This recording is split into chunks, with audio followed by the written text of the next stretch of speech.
Okay. We are focus spells, and you're a spontaneous caster. I know that. Okay. I need you to choose some spells. Is it from here? Spell level 1? Yeah, so you would learn a few spells from there. I'll So get just Bless. find, yeah, just find. You want Bless? Bless might not do the same thing as it does in D&D 5e, by the way. Blessing help your companions strike true. Your allies gain +1 stab up. Yeah, it's fine. I'll take it. Okay.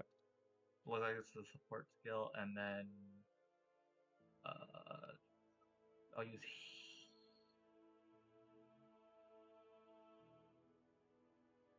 Oh shit. It's a lot, I know. Yeah, I'll just take heal. I'll take heal. Okay. And what's your revelation spell? Revelation? Where do I find those? Echo classes. Let me just look and see your actual thing. So you know, 2 first level spells and 5 cantrips. Choose your 5 cantrips right now. Okay, I'll choose light, which I'm assuming lets me turn on the light. Yeah. Just choose 5, and then I'll put them in a second. I just need to read up on your revelation spells. Yeah.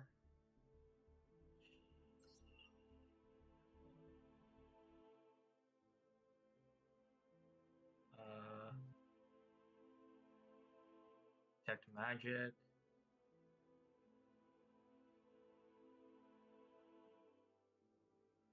Disrupt undead. So you do have focus ones too. Okay. Okay, and then yeah, we're all here. We're just making. Wong didn't finish his character sheet. Yeah, I didn't realize there was something I was missing. Don't worry, we're almost done. I'll get healed. Okay, that's one of my 5 cantrips. Okay, okay, I'll put them in. So it's light. Light. Yes.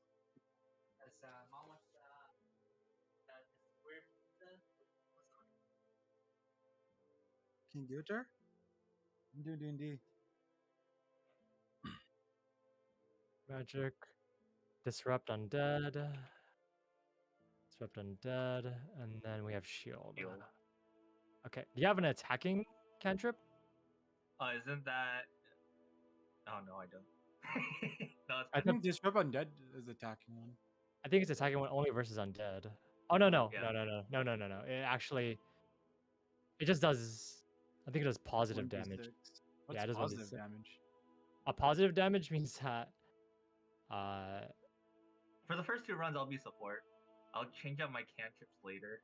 So what positive damage does is that effects with this trait heal living creatures with positive energy and deal positive energy damage to undead. Oh, so that's not bad. So no, yeah, it's a reverse. So if you use the Disrupt Undead on people, they heal. They heal instead, and if you use it on undead, it does damage instead. Okay. But it'll still enfeeble other people. And then we need you to choose your revelation spells. The only one I have is Dancing Lights. Is that really? Yeah, that's it. Let me see. Limit your mysteries. No, we're doing it right now. Let's see, mysteries. Cosmos, Sky Call, Train Skills, Nature. Oh no, Dancing Lights is a free one that you get. It's a free cantrip. So your initial one is Spray of Stars. That's what that is. But then you get you get it. You're able to choose one more spell. So I need you to choose one more spell from the Divine spell list. So just another first level spell. Just click on it and then I'll just put it in. Okay. I'll get Sanctuary. Okay. Sanctuary. Yeah, I'll just put Sanctuary. Okay, and then we have Dancing Lights. Yeah. Okay, Dancing Light as a free cantrip. Okay. So I separated both of your things. So your focus spells are all your revelation stuff. Dancing Light doesn't make your curse go, but if you use Spray of Stars or Sanctuary, it will cause you to get a minor curse. And then the other ones are just fine. Yeah, fine. And then Do you know how focus points work? No. Okay, so the way focus points work is that they're like short rest spells. They recover on a short rest instead. So like you start out with, I believe, 2 focus points. Who has focus spells here? I forget how focus spells. Do you know how they work?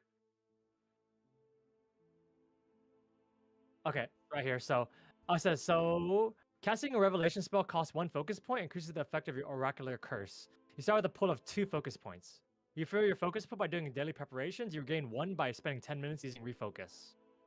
So a 10-minute rest will add another point of focus, and you have 2 focus points. It's like having 2 spell slots, kind of.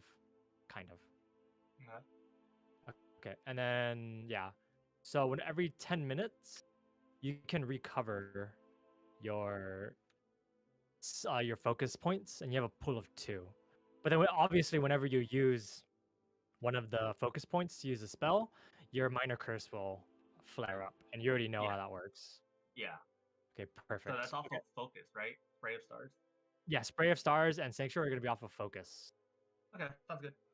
Okay, perfect. Okay, I think that's it, right? Yeah, you have everything. You're good. The only thing is my AC, but I think it's because I have different armor. But I'll just leave it as it is. I'm pretty sure you just don't get armor. Yeah, maybe. Oh no, you have light armor. You have light armor defense. Do you have light armor? Did you buy stuff? I'll suppose.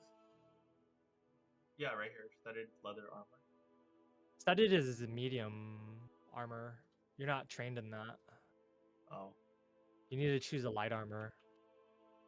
Because if you put an armor on that's you can't equip, then it's actually lower than your actual like armor. Okay. Let me go ahead. Light. Okay.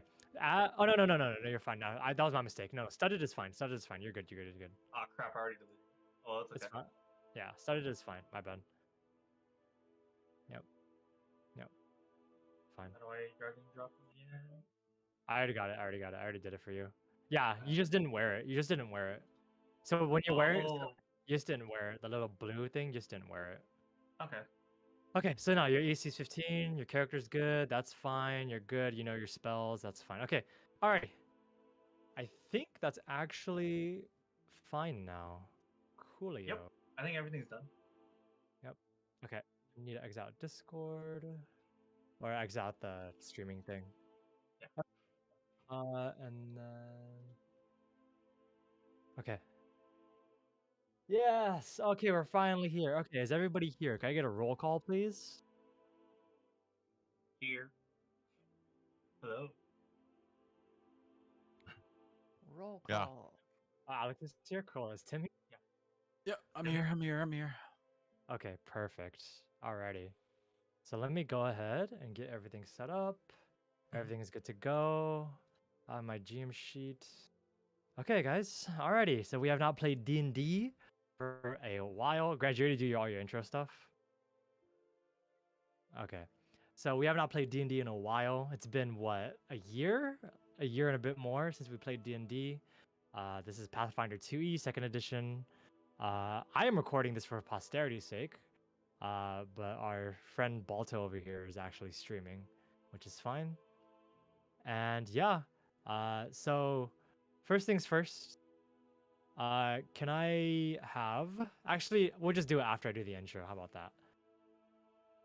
So I'm going to go ahead and pause this music and let me do the narration. Okay. So let me do the ambience. Let me turn off my actual Spotify because I'm listening to fucking lo-fi hip-hop right now. And then, okay. So let's go ahead and do this one.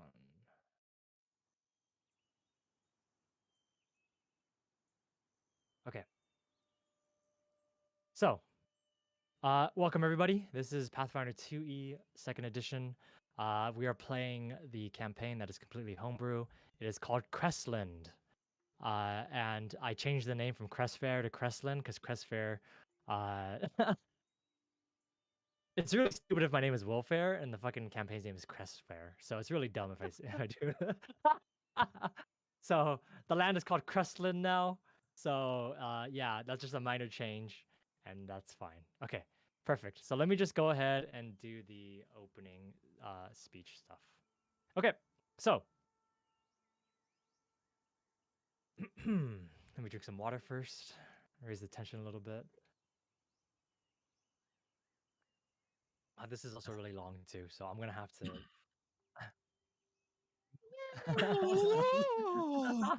Okay, so this is the opening.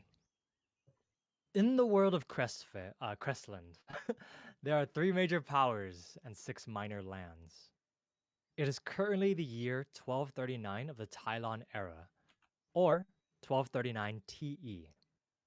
The once great Tylon Empire is now a shadow of its former self, existing only as the world's ruler in name only.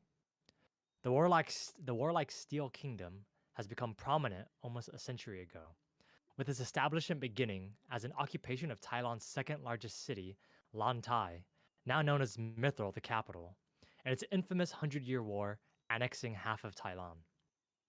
The mercantile Faluman Sultancy is the world's economic center, with all coin being minted within its borders. The 3 powers, the Steel Kingdom, the Tylon Empire, and the Faluman Sultancy, vie for control to be the world ruler and establish their era to be the next. At least until 10 years ago. A new power, known as the Brotherhood, emerged from the isolated lands of Sairong. They ended the Steel Kingdom's 100-Year War, halting the Steel Kingdom's conquest in its tracks, and saving Tylon from sheer destruction. With Sairong being a heavy cloud over much of the political climate of CrestLand, a new storm instead brewed over the world. Borgball, a once uncivilized landscape, has become the hottest topic in all of CrestLand. The Brotherhood of Sairong seemed to have a vested interest in its mysteries, while the Steel Emperor himself, his reason for immortality, was revealed to have originated from Borgball itself. The new Prince of Liroleth found his infinite supply of wealth within its borders, and sightings of the once extinct dragons were seen for the first time in centuries. And most importantly, the last living god, the one that walks among us, went missing in Borgball. Now, the world has begun to organize and fund expeditions into the lands, with guilds and parties establishing companies, groups of adventurers who are brought together to exclusively venture to Borgball and its surroundings. And this is where all of you come in. So, let me go ahead and switch this. I'm going to activate this guy. So,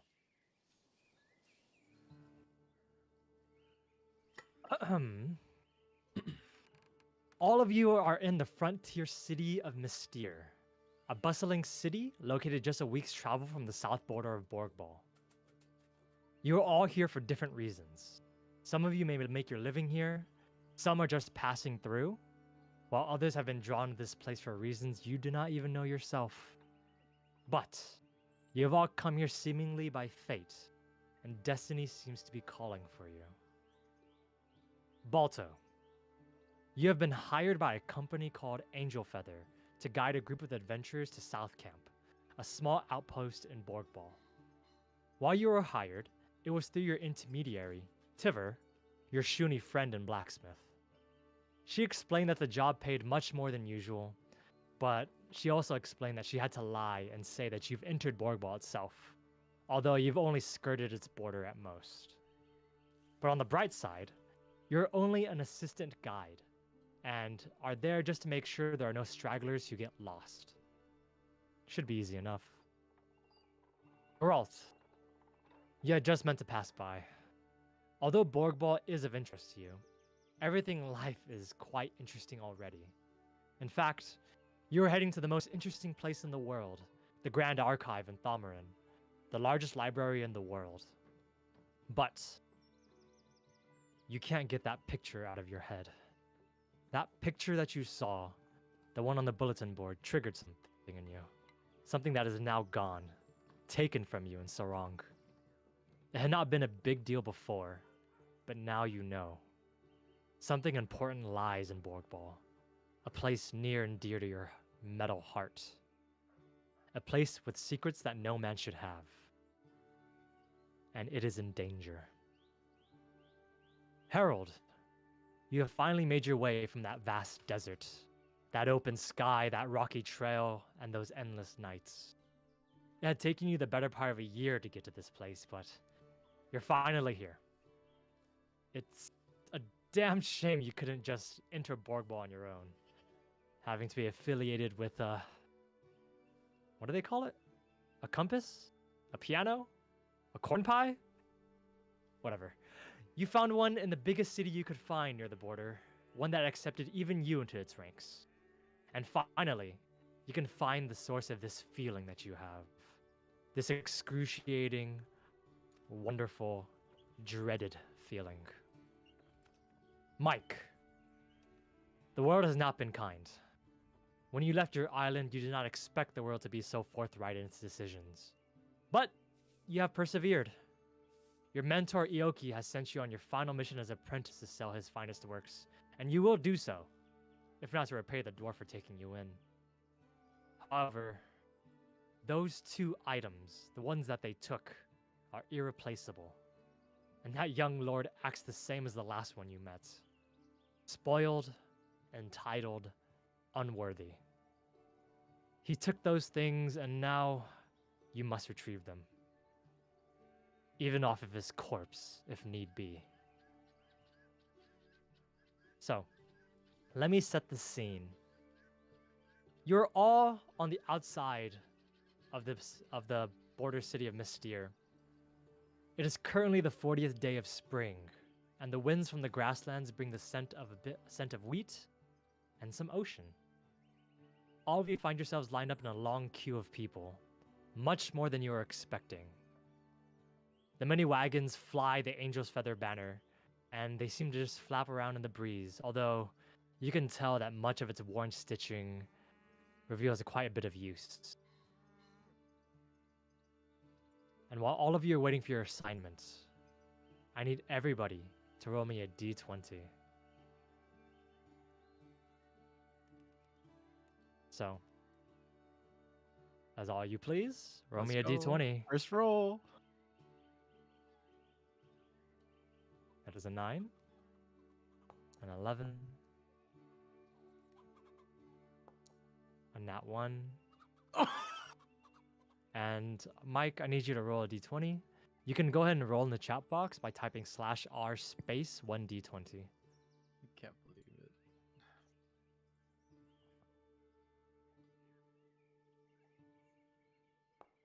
It's a 7. Okay. Oh my god. Alrighty. So, as Harold gets to the front of the line, Harold, you make your way to the front of the line and waiting for your assignment to one of the many groups in the company, you see a red-haired youth sitting at a table, freckled and pale, with a slight drop of snot going down his lip as the music lessens. So, you see this red hair youth just sitting there and looks to be around probably about 15, maybe 16 years old. And he is quite young, but as he kind of looks up at you, up and down, he just kind of next as he looks you up and down, Harold. And you just kind of walk over towards where the desk is. And you've been watching people go up to this desk, and he points somewhere, and they go off walking to one of the banners, one of the 10 of them. So, Harold, huh? As he looks at the list and kind of finds your name.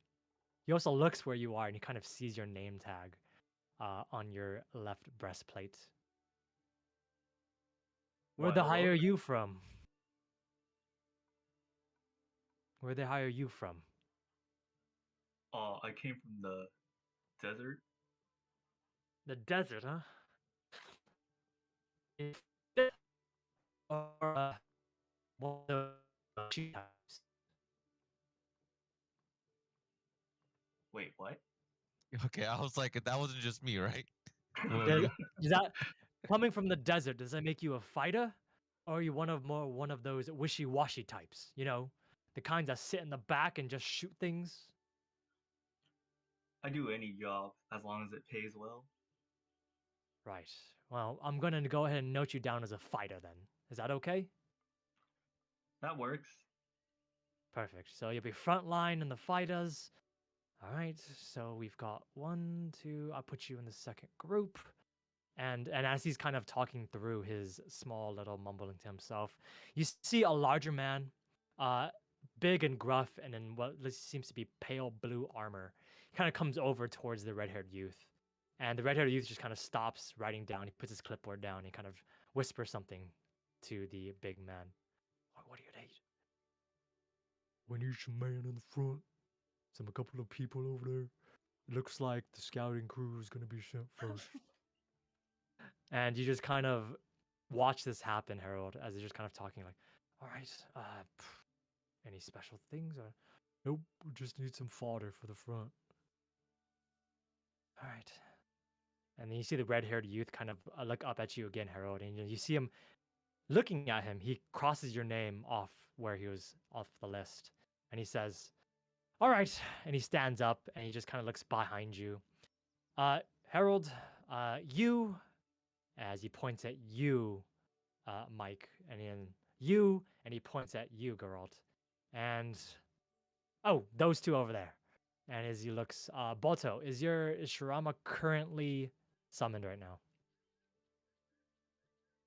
Okay, and you, the small dog, should be a good nose sniffer for the front. As you just kind of you kind of see this red-haired youth just kind of point at the four of you. He says, "Uh, go with this man. He will get your assigned duties set up. All right." And you see the big man in blue just kind of look over towards all the four of you. He just kind of looks all of you up and down, and just he just scoffs a little bit as he goes over, and he just starts walking to the front of the group, or rather the large company. After a couple of seconds, when none of you follow, he kind of turns around and he just kind of says, "Come on then, we gotta go." And the four of you are standing there next to each other, seemingly randomly chosen for another task. What all of you do?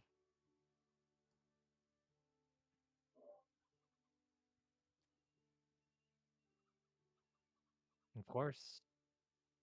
Yes, you're on the outside of Mystere, just on the very outside of it. Mhm. Yeah,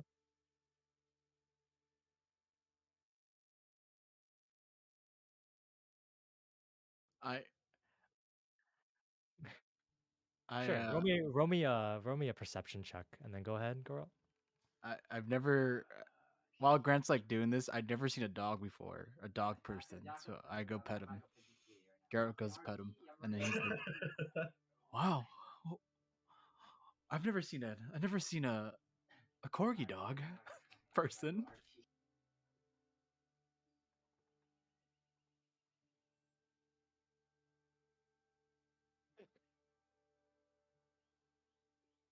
Uh, uh hi, the name's Carol. I've never seen a dog person.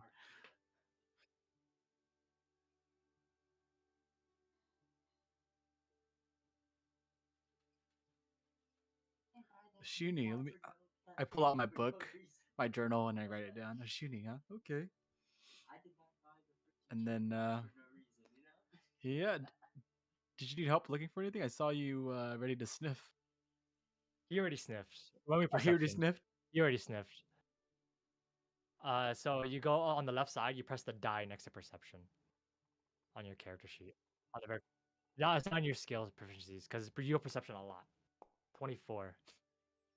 You smell a lot of bad smells. A lot of the people in the line were not bathed very well at all.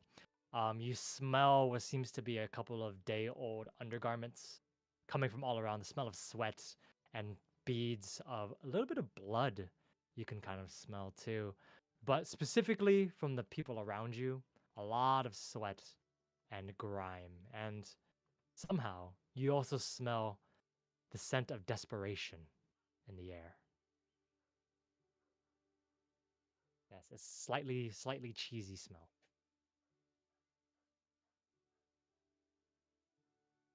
You just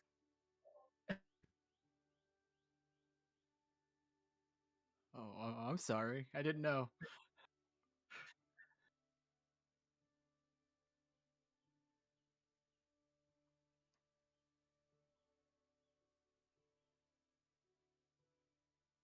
Oh, really?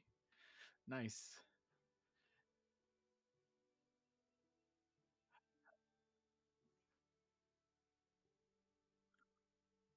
Well, I'm actually not really too sure. My name is Gerald, and I'm made out of metal compared to everyone else. I just show him my arms, show him my metal arms.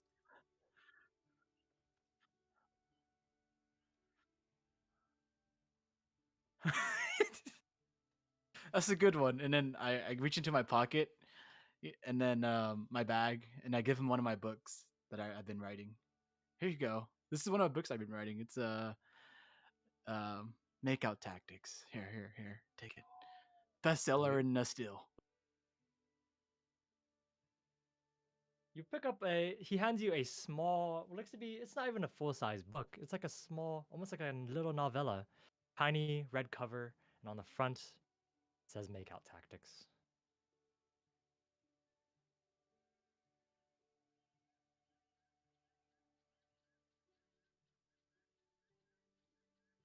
So you see Harold and Mike, you guys, oh, by the way, I'm assuming you guys are walking and talking. Oh, are we? Yeah. Yes, I'm assuming you guys are walking and talking, and if not, if you guys stop to talk, he's going to come over and push you guys along. I don't. instead. Wait. What? Did I meet Wong or not Wong? No, No, no, that's what I was gonna do. I was gonna walk up to. Yeah, of course, yeah. They you see, that's all I was gonna ask. Mike and Harold, what are you guys doing? Oh, I walk up to Mike and I say, "Hello there. Seems like we're in the same party. Pleasure to meet you. My name is Harold." Army? What army? What? He said party. Party. Oh,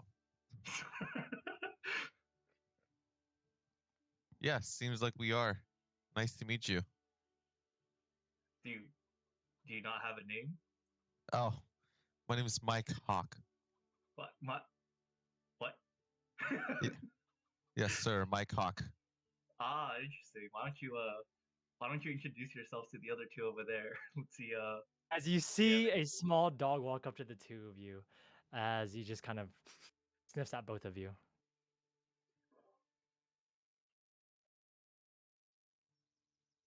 He smells.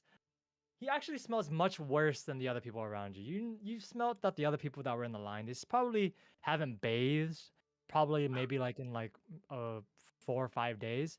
This person smells like he has not bathed a single time in his life. Although the major thing is that he smells a lot like nature, as if it's as if he became it's almost as if he's a tree itself. Well, at least one that was planted with a lot of fertilizer.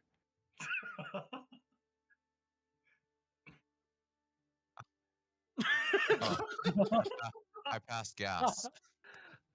You, Mike, you've been noticing that this dog has been smelling a lot of people, and you just kind of using your small backlog of gas, you pass a little bit. But as you kind of Balto, you smell it, and you can distinctly smell a small what is that? Butter? Cheese? It's not like the scent of desperation you smelled before. It is actual literal butter and garlic. Oh, they are both human. You can definitely smell a distinct smell that they are both human, except for well, sorry, Harold is human, but Mike smells something else, but you're not quite sure. It's a new smell.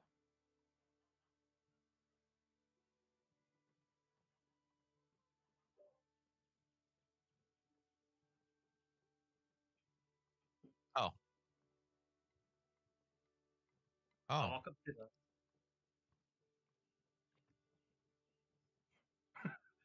You could call me Harold the Homeless. Pleasure to Harold, meet you. Harold, don't be panicked. Geralt Don't panic, is Harold. While Geralt sees Balto sniffing Harold and Mike Hogg, he's kind of curious too. So he tries to go sniff them out too. Yeah, I didn't. I look at Geralt and I'm like, I wasn't aware robots had noses. Oh Do yeah, you I have got one? one right here, and then I show him my robot nose. My question: can you smell with your robot nose? I don't know. I don't know if I can. I say it's your choice. Can you smell with your I robot think nose? I We're guess gonna I find out can. I now. can. I can. You can. Okay. So you Huh. smell it. It is a little bit blunted though. Can I do a perception roll to see if Geralt is made of like any sort of unique metal? Sure. Roll me a perception roll. Okay. Could be perception or investigation, whichever one. How do you I? want. Perception is on the very first page. It's not on the banner. It's actually on the banner itself on the left side. There you go. Is that like You that? look, yeah, you look over, and just from a quick cursory glance, there are some things you don't actually recognize, although they may be just a different color of kinds of metal. But you do at least see a lot of pieces of interlocking iron, copper, bronze. It's a lot of different kinds of metal. It looks like Geralt, just from a glance, you can tell that he's put together by different pieces of metal, like kinds. So you're not quite sure exactly which ones are, you know, different. It's very difficult to tell because it also seems like Geralt has a bit of a fashion sense, and he's actually colored a lot of his metal the same. Oh, okay. A lot of his metal is actually it matches his cloak and his eyes somehow. What a strange little creature you are, Geralt. Pleasure to meet you. And then as he says that, I give him the wink because I think he's flirting at me. I slowly retreat behind the dog. You just kind of you see the robot give you a very suggestive wink, as much as suggestive a robot can be. And Harold, you're not oblivious to social cues. You understand how things work. You just kind of back her up and just kind of go behind the dog. And as this is happening, Mike, what are you doing? I'm just watching, man. Here's a Yeah, strange crowd. you're just chilling, watching. You're like, And, and yeah. That's all I was gonna ask. I want everyone to explain like their heights and maybe a basic description of who they, what their okay. character looks like. Yep. Well, if you want to pull up my picture, I'll try to describe it to them. Sure. I'll go ahead and pull it up right now. Okay. We'll have Geralt go first. So go ahead. Okay, so yeah, my character is you can tell he's a robot. He's wearing a blue robe. Seems like he's probably a mage. You probably can tell he's a mage. He's skinny, scrawny. He's probably like 5'8", regular human size. I don't know what the average height is in this continent in CrestLand. I just put it up. You can just go to his actual character sheet, Yeah. man. uh, and then yeah, he's like average steel height or crystalline human height. Yeah, average CrestLand human height it's about 5'10". So Mhm. Yeah, Yeah. I'm average height. My name is Harold. I dress like ass, but I smell like grass. Pleasure to meet you guys. And one thing about Geralt, you guys can already tell already that he's not the wisest. He doesn't have a lot of points into wisdom. So okay, so that's Geralt, and then Harold just threw himself in there real quick. uh, we'll have Balta go last. Mike, can you describe your character, please? Um, about like 5'7", pale. That's about Okay. it. Yeah, Yep, 5'7", about it. long hair. Mhm, Look like my character. sounds good. Okay, and then Balto.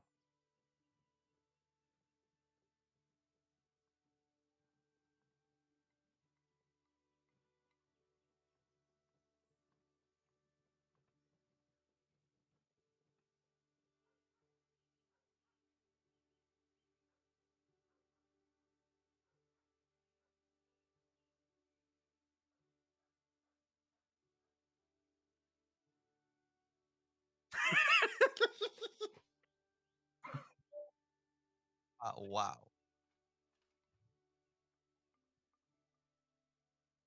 Okay. Yeah. All right. Perfect.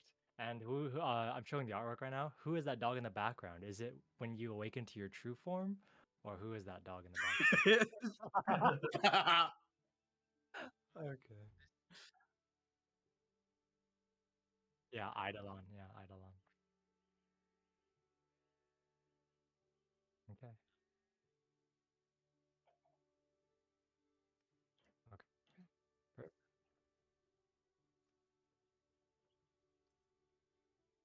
Yep. Perfect. Perfect. Perfect. Okay. As you guys are walking along, you go to what seems to be the front of the large company. And as you kind of go into the very front of it, you see that this group that you're being led to by the very big, burly blue armored man is like really far away from the other ones. Like it's almost as if it's its own thing. And you see this, you still see the banner, but you notice that the banner of the angel feather is actually almost half cut off. And it looks like it's almost like flapping in the wind. The little knitted part of the angel feather, the actual feather of the logo, is actually coming off a little bit.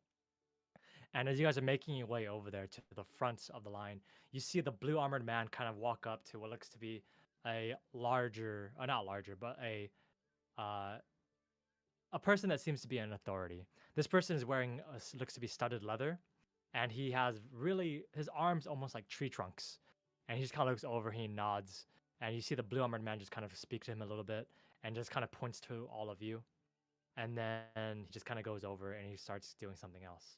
While the big man, what looks to be big, probably around 40 to 50 years old, he has a beard, and he looks to be almost. Mm, you can kind of see that there's kind of age lines on him. As let me see if I can show this to you guys. Okay, so you see the man. This is what he looks like, by the way. Whoa. Yeah, it's huge. I know. I didn't realize it'd be this big.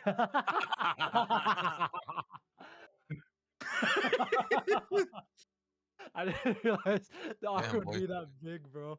Anyways, you see him kind of walk over. He's kind of walking over towards him. He just kind of says, "Oi, you maggots! Come and line up in front of me!" As he kind of yells at the four of you. And you kind of see that as he yells at the four of you, you see what looks to be a scrawny younger man kind of almost walking like near the front where you guys are too. He kind of goes over and he kind of begins to start the line. He puts his salute up. As you see another young man in line.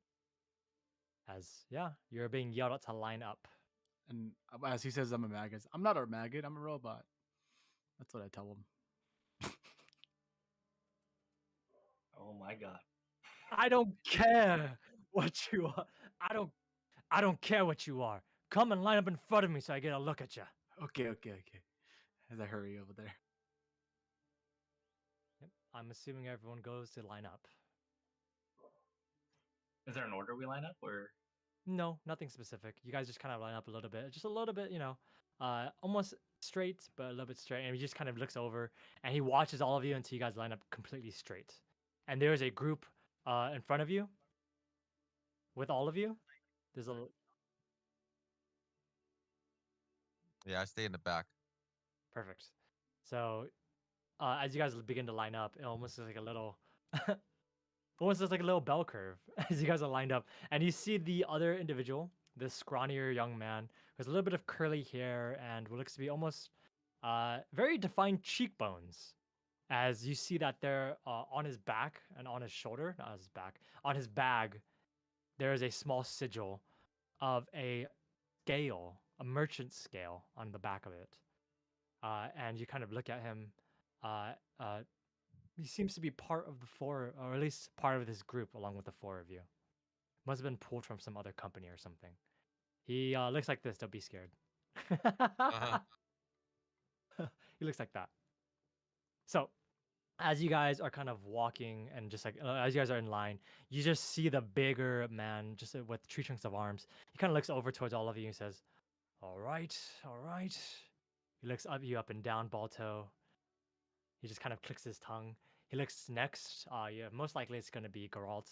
He looks at you up and down. He just kind of almost has a quizzical face. And then next, he looks at Harold. And Harold, he just kind of nods a little bit. And he sees Mike. And he just kind of almost sighs. And he looks over at the other boy, the other person as well. The person looks to be about probably like maybe just turned 20. He's quite young. And he just kind of looks over and he just, we've got one good one and a few useless ones. As you just kind of, you see him just kind of talking back to what looks to be an elf in green leathers. And you see the elf in green leathers just kind of writing down a couple of things as he just kind of nods and he says, what should we do with all of them? Should we assign them? Well, we gotta ask, don't we, what they can do? Right. The bigger man just kind of walks up to you first. He walks up to you first, Harold, and he says, what can you do? Can you fight like a man in the front? Or are you a spellcaster? Or are you even a ranger, maybe? Good at tracking? I am a spellcaster, It's but all right. You're a spell. Have you fought on the front lines? Can you hold a spear? can I hold a spear? No, but I can hold my spell book. Let me rephrase that. Can you wield a spear? I know you can hold it. I cannot. All right, one useless one. Go over there, and he kind of points you to a rock, and he says, "Go over there." And he goes to the next one. You, and he looks at you, Harold. No, sorry, Harold. Geralt, and he kind of looks at you and he says, "I've never seen one of your kind before. Where's your master? Is that what your master over there?" He kind of points towards Harold. I don't have no monsters. What are you talking about? But if you're wondering what Well, I you're can do, let's see, pull up my character. You got no master. No master. What? You a frontline? Are you a frontline bot that's gone rogue or something? No, of course not. I'm here just wondering Alright. about. Perfect. So you're a frontline bot then. So you don't cast none of those sissy spells, right? No. I cast spells. As Alright, shown in go my to the profile. go where he's going. Go over there. Go over there. No, Kind of points you. You point to the same no, place. I'm where- strong. where- he points to the same place where Harold is. Like, go over there. You're not a frontline bot. Go over there. All right. He walks up to you, Mike, and he just kind of. All right. Now tell me. You cast spells? No, I make potions. But you use magic to make those potions, don't you? I mean, like, you can call it magic, I guess. It's more like chemistry. Let me ask you this, boy. You ever been stabbed before? Right in the chest? No, I haven't, but I have seen war. You've seen war. Were you fighting at the front or were you hiding in the back?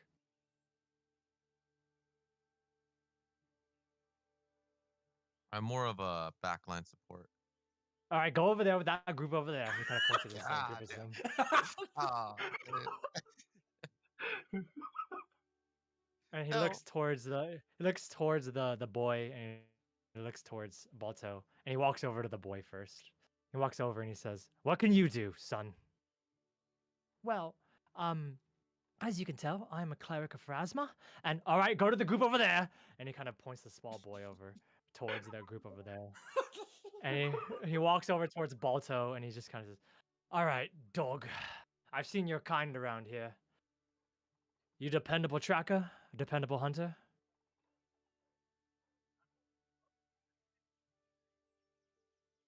Perfect.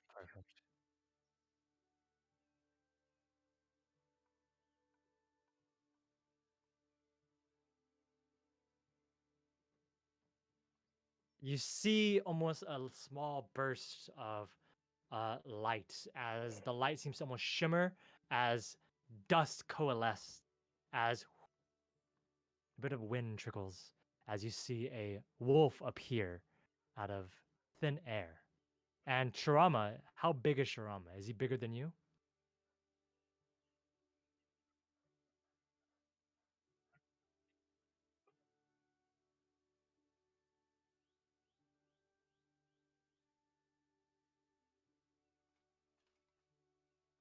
Okay. So he's bigger than you lengthwise, but not tall wise, not horizontally. No, Uh, no. yeah. It Okay. would be bigger. It would be bigger than He looks. height.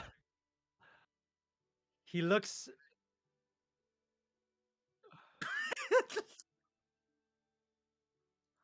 He looks down. He looks down at you and he says,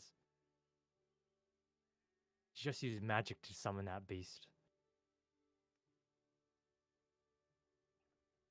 Go to the- It looks- that. Well, I'll tell you something, you little shooty bastard. That looked like magic to me. Go to that. You're the leader, all right? Because you're a tracker and a hunter. You're gonna lead them, and you're gonna report to my second in command, all right? And he kind of points to the elf, and the elf kind of waves his hand. Go to the group over there. He'll give the all 5 of you your instructions, all right? It was nice knowing you, Balto. As you see Balta walk up towards your group. Oh, he walked to my And- group. Oh, You know, Yeah, he's going to Balto. your group. I think he was talking about you when he was talking about useless. You see the big armed man kind of walk over towards what looks to be another group of armored men, and they seem to be mostly like fighters, like frontline people. And you notice that the whole group there, besides the one elf, there's about four. No, there's 5 of them there, including the elf. There's 3 fighters. What looks to be almost like a lizard man, and with the staff. And you see also what looks to be the elf, and he has a bow on his back. And you see them kind of talk to each other, and the elf with the bow on his back kind of comes over towards the rest of you. As he's coming over to the rest of you, are you guys discussing anything, or just kind of waiting? I guess. what's the first thing you guys want to do when you get there? You see Oracle? the boy that's with all of you, with the 4 of you, the one that was forgotten, kind of sitting in the back. He just kind of walks over towards it. Oh, I'm so excited! I've never been outside the monastery before. It's gonna be awesome.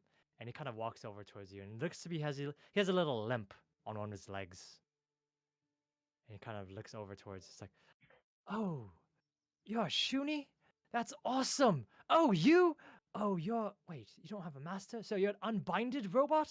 That's so cool. And he looks over towards you, and you're smelly. And he looks over towards the other person. Oh, and you're some kind of elf. Interesting. What?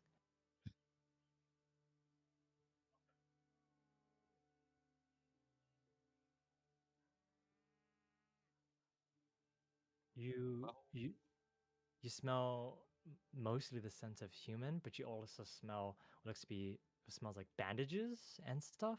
You can also smell a distinct.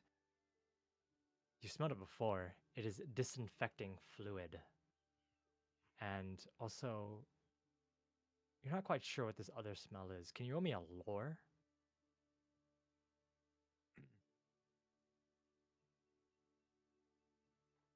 Maybe under what lore do you have? Because everyone gets 1 lore as their character. Proficiencies on. Oh, you didn't add your lore. I'll say this. Roll me a crafting check. Bless you.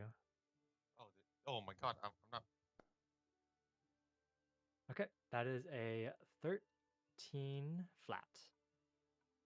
Hmm, it's a similar scent. You've smelled it before, but in the market somewhere near like almost near the morgue. You've smelled the scent before, but it's whenever you walked into Mystere and near one of the crematoriums in the morgue where a lot of the funeral homes are. But you can't quite put your nose on it. But he smells like that.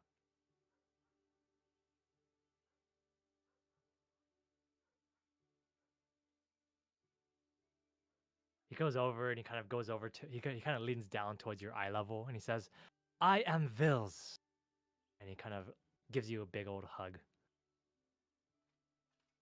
As he goes down to eye level and gives you a hug. Yeah. He gives you a hug, and then one of his arms goes behind your ear and just kind of starts scratching it.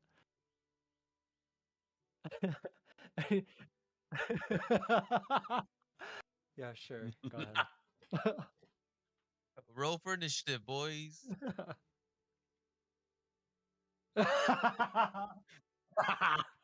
As I see, Balto gets, he starts wagging his tail, and it seems like he likes it. So then I go down, and I scratch his other ear, and I tell the boy, Vil, nice to meet you. I'm Geralt. And Yeah, you see Vil stop scratching. He stops scratching his hand on Balto, and he just kind of leans up and he says, "Nice to meet you, Geralt." And he kind of shakes your hand too. Yes. And after he shakes your hand, he just kind of goes over towards the other two. Vils, as he goes up to you, Harold. I ask him, or I tell him, "Pleasure to meet you. I'm Harold, the homeless. What's your story with your leg and your bandages?" Oh, right. Hold on, let me just. And he kind of turns over towards Mike. Nice to meet you. Goes over to shake your hand, Mike. That was all mine. Shakes Of hand course. very firmly. Of course. It's like, ah. You notice that his handshake is a little bit flimsy. But as he kind of looks over towards Harold, well, my story is that when I was a young boy, I actually had my leg crushed by a wagon. And since then, I was on the track to become a soldier, but did not work out for me. So I went to the monastery, tried to find a new reason for life, and the god Pharasma has beckoned me into her. Well, what's the word? Her embrace, and I am now a cleric of Pharasma. I'm sure you've heard of her. She is a god of death, but not the bad kind. I don't kill people, the good kind. I make sure that everyone dies happy and make sure that peace is found. And you But see him what's just with the kind of bandages? Oh, well, my main goal is to make sure people don't die. Oh, I thought he was bandaging. Okay, never mind. Oh, yeah, of course. You do notice that he does have bandages on his leg too. There are still bandages there as well. It's like, oh, it just flares up. I just have a bit of a joint problem there. My ankles, although it healed, does not heal correctly, and my ankles usually get inflared well, walking a lot. Although I don't like carriages anymore or carts. Twist of fate. I have to ride on them for most of my life now. But all is good. No worries. In fact, I'm actually excited to go to Borgball. Maybe I'll be able to find something to heal my leg. Or maybe some money so I can heal it fully. Can I roll an Arcana check to see if I can heal his leg? Sure. Okay. Your actual spell. Oh yeah, Arcana's fine. Arcana's fine. Let's find it really quick. Where'd it go? Oh, okay, here it is. Wait, what do you have for Arcana? I have +6. I have plus. It's not a. It's not a. I think this is just something that Harold is doing on his own, just to wonder. Yeah. How do I roll Arcana? Roll the number. Like press the number.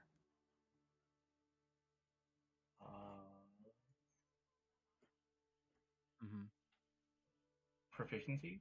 Yep. Mhm. Oh, here it is. Yep. And then where's Arcana? Under A for Arcana. Oh shit. Okay. Oh, I scrolled down. That's why. 22. You put it together that you've dabbled in magic for quite a bit now. And you know that wounds that can be healed are usually wounds that have happened very recently. And as you said before, this happened when he was a child. So, Oh. at worst, what you could do is break his leg and heal it again, see if you can heal it. But you that's what makes Do on it. me. probably not a great thing to do. Yeah, it's a waste of a spell slot. Mhm.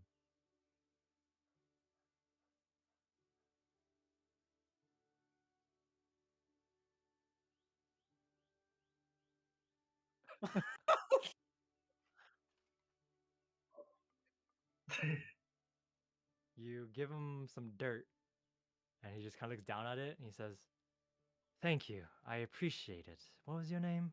Balto, right? All right." And he goes down to eye level again. Thank you. And he puts his hand over to his he puts his hand over towards your head to scratch your ear again. Yeah.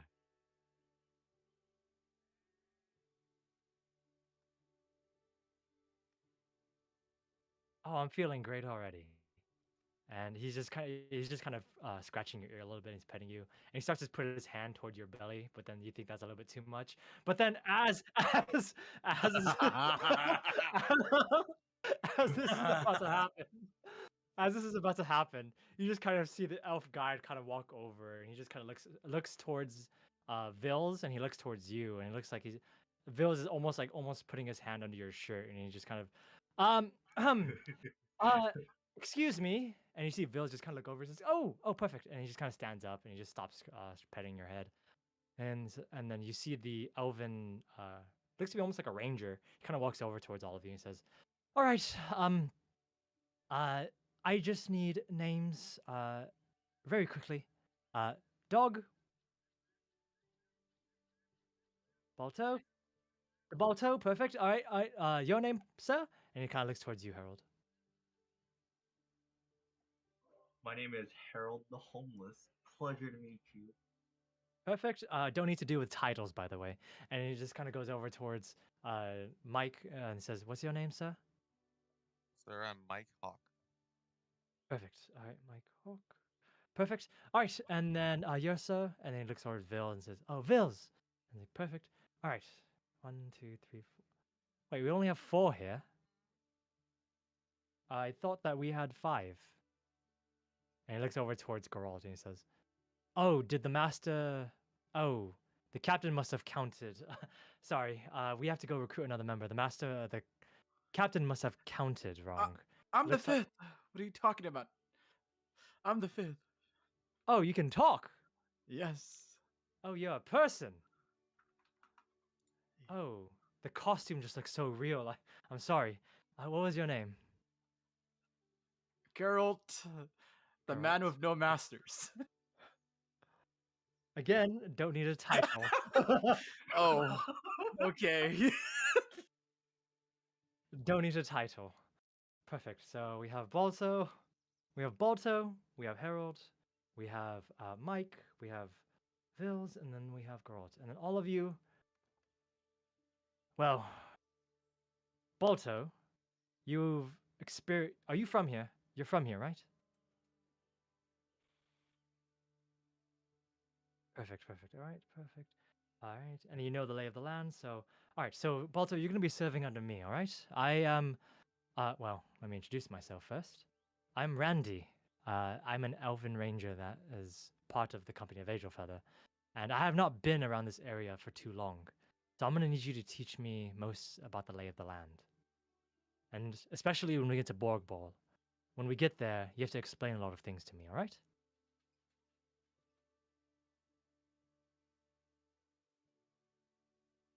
Perfect, perfect, perfect. All right. Well, we are going to be heading out within the hour, so make sure all your things are in order, and we should be good to go.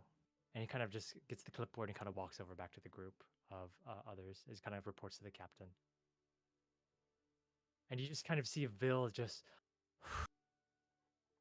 perfect. All right, good. I can't believe it. We're actually in a company hiring just pedestrians like us is very rare.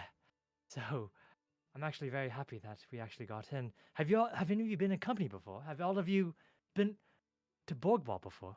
He kind of looks towards the 4 of you.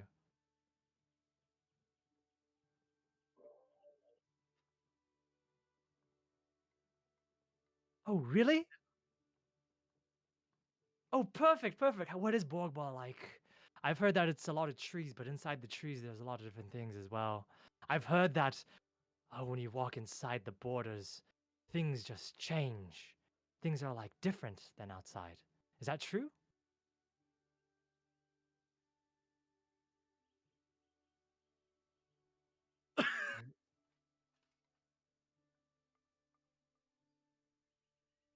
Oh.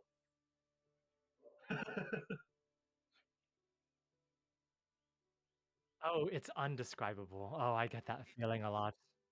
I get that feeling a lot whenever I see things that are magnificent. Oh, can he? Oh, well, can you translate for me then?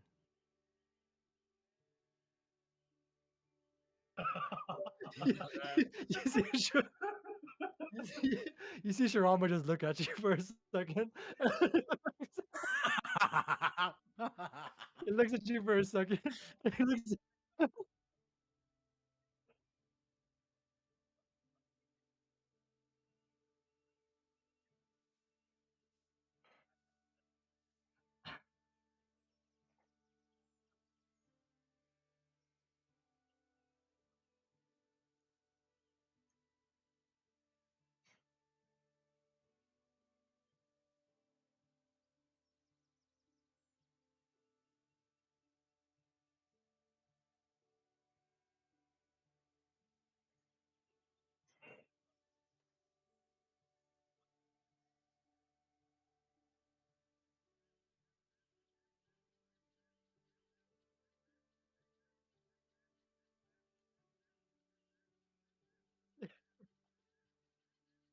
It's a piece of dirt that he spit on. You're not quite sure.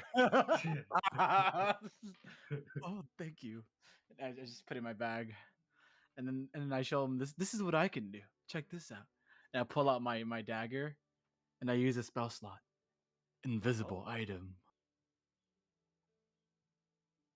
Oh, you see Vils look over and he says, "Oh, you can. Oh, I see why you wear a costume and a mask now. You're a rogue. Ah, perfect. Well, we'll need a sneaker to sneak around Borgball. I've heard it's quite dangerous." Oh yeah, I'm a rogue. I'm actually a wizard. I show him all, and I open my prep spells, my spell book. Look at my spell books. Oh, so you're a mix. Perfect. Oh, we'll need a lot of people to cover bases. You see Vils just kind of look over, and he kind of looks expectantly at Harold and Mike.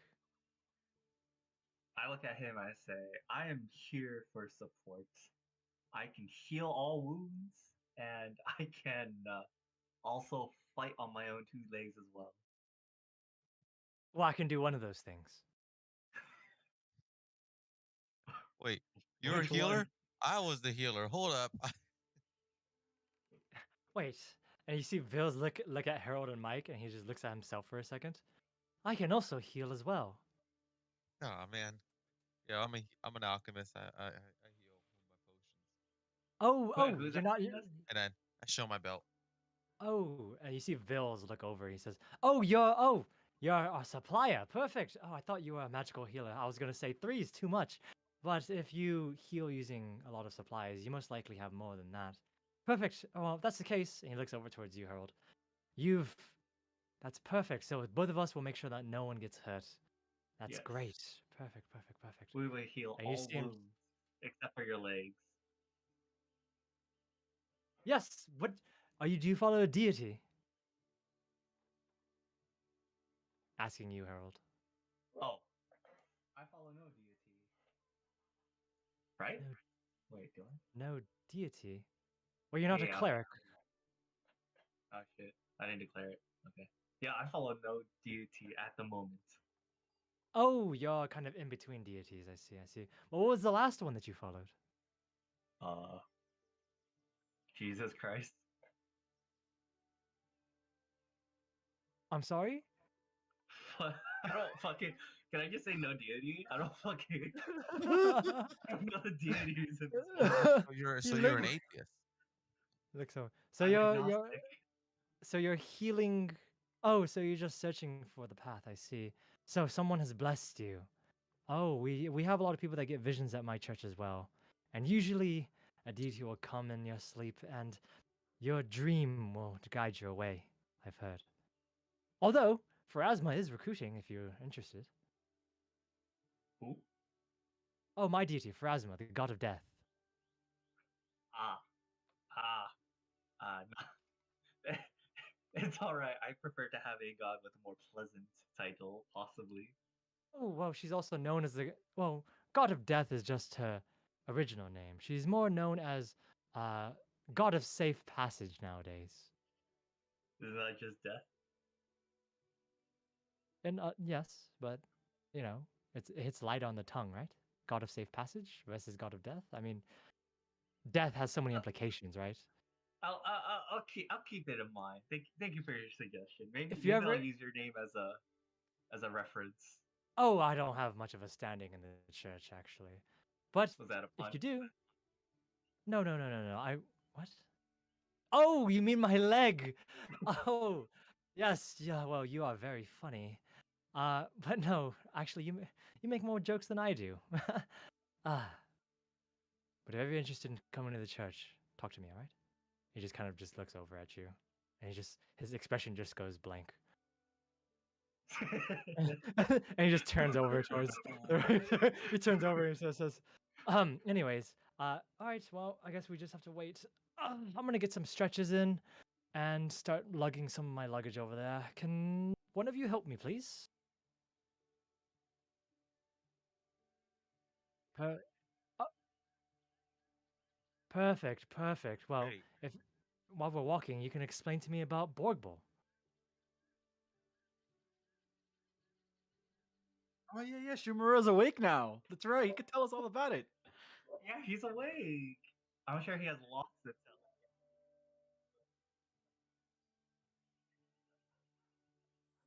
Truma's sitting there looking at you.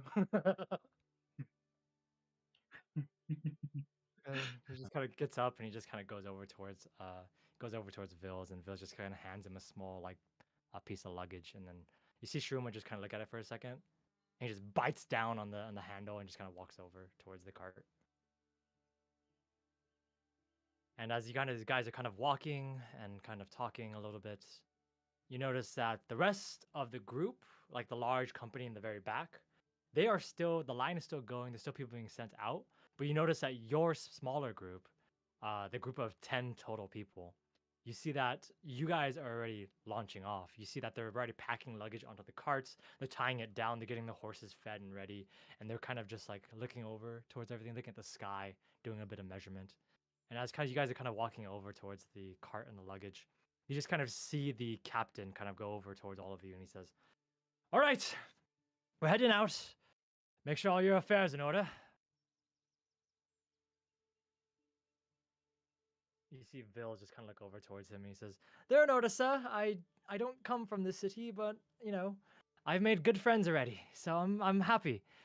And the captain just kind of looks down at Vils and he says, "Of course. Well, hopefully, the rest of you are a little bit more, what's the word? Cautious and less optimistic, all right? Borgball's a dangerous place, as well as the ride over. So just be on the lookout, all right? you got it. Dog, Balto, make sure that you are looking out for anything. You're part of the rear, and then me and my fellow is going to be part of the front, all right? We're riding 2 carriages. And just make sure that no one is sneaking up behind us, all right? We are scouting ahead first for the group to go. And I've just gotten your summons in. You've been to Borgball before, so you should know a little bit of the path and the pathway in. So we're going to go ahead and get to South Camp first, and you'll be leading us there from the border, all right?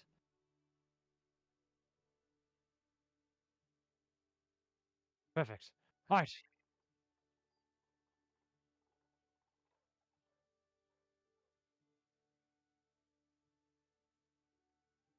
Yeah, Shrama is like looking at you too, and he just kind of nods his head a little bit because he understands.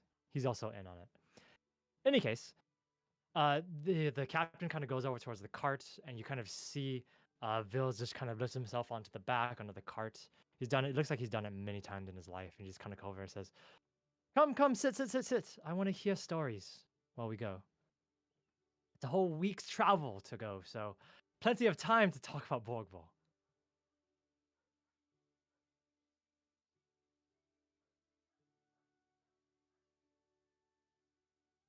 Yes.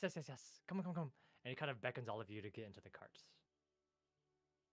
As all of you do, is what I'm assuming. You kind of Oh get yeah, your luggage I was and gonna your say I get in items. there. Cart. Yep. You guys all jump into the cart, and you guys all put your luggage in. Yeah, you stay in the rear, and Vils is kind of sitting. No, it's going like it's horse speed, so it's probably sure. Sounds good. And you, as you guys get onto the cart, you just see the one of the larger men kind of. He looks back and says, "All of us in?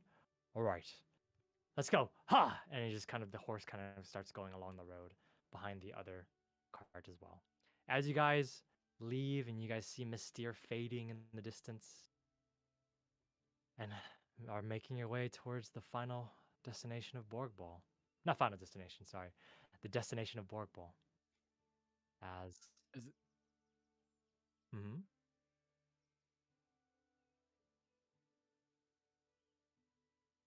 Okay. Sure. Yeah. You kind of just blink your eyes for a second. You smell, you sniff the wind. Yeah, you're headed in the right way. North is directly in front of you. And as you already know, Mystio's on the south side of the border. So you know where north is as you kind of look over. You do. You know a lot about Borgwell, actually. You've dealt with a lot of merchants and a lot of hunters that have come from there, and you know that it is a very dangerous place. Groups that go exactly. You've taken people. You've gone along this road many times in your life. You've just never gone actually into Borgball itself. But you do know that there are trees and there are roads in Borgball. But past that, you don't really know exactly what's inside. Yeah, exactly. You've never actually stepped foot in it.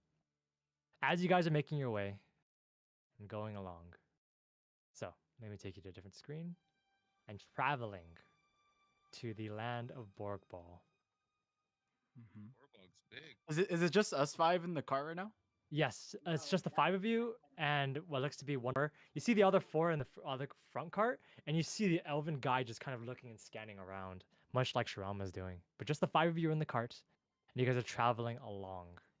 Okay. The travel is about 5 to 6, anything like that. Or if you guys want to talk to each other on the cart and get some information, this would be the time. Okay. Well, Okay.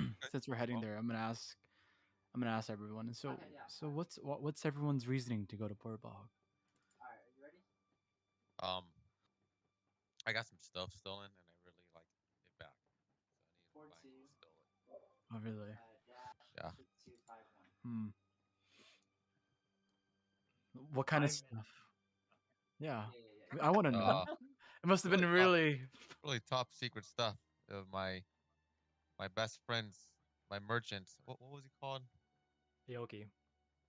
Yogi. You're probably saying your mentor. Yeah, my mentor tasked me on a mission to deliver some goods. I was robbed on the way back.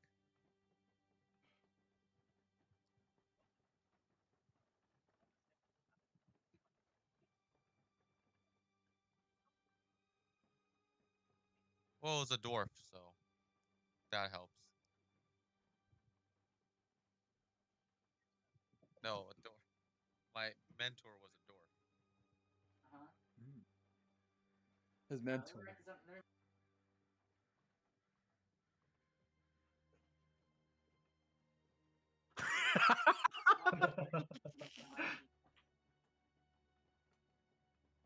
What about you, Harold? What's your? I I think he's asking the real questions here. Talking about I'm a fetchling. I'm a, oh, I came from the islands across the sea. The ocean. You don't know what a sea is? The ocean.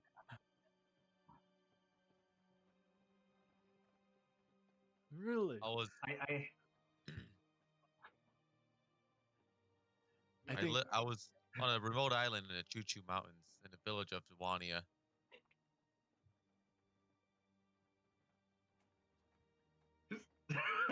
I I feel like I Garrett would have escaped a being a book on slave him. from Lionel. Huh. Yes, sir. but I But I escaped. heard you saw war.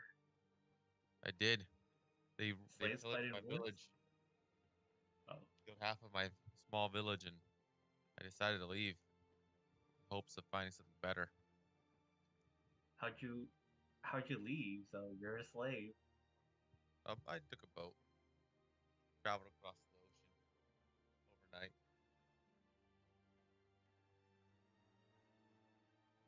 Yeah, Oh wow. some dark stuff, man. You don't want to be in my life. Yeah, thanks. It's all good. We can trust each other. Thank you, sir.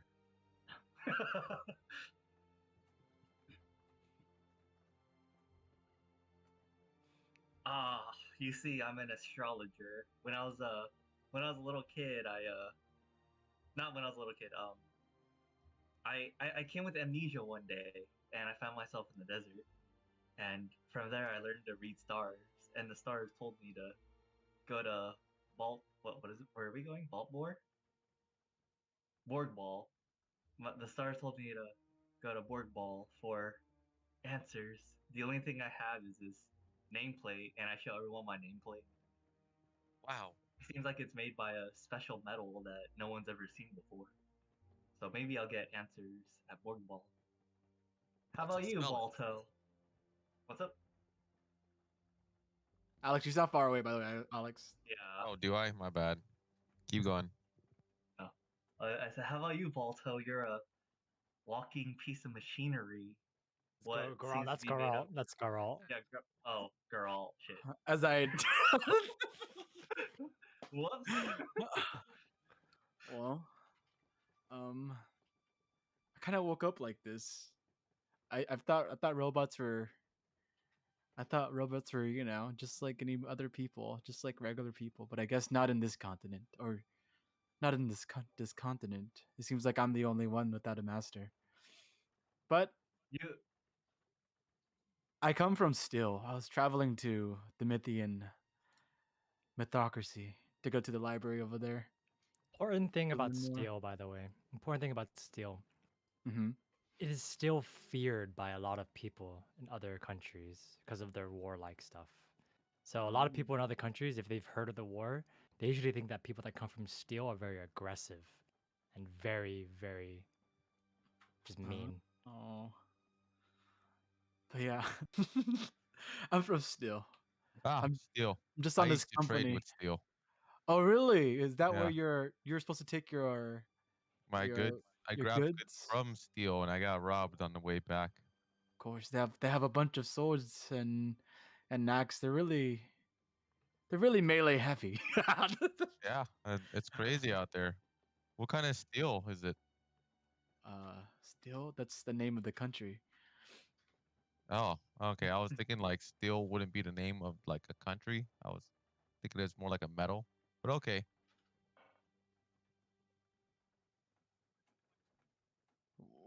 Well, this is a secret. And as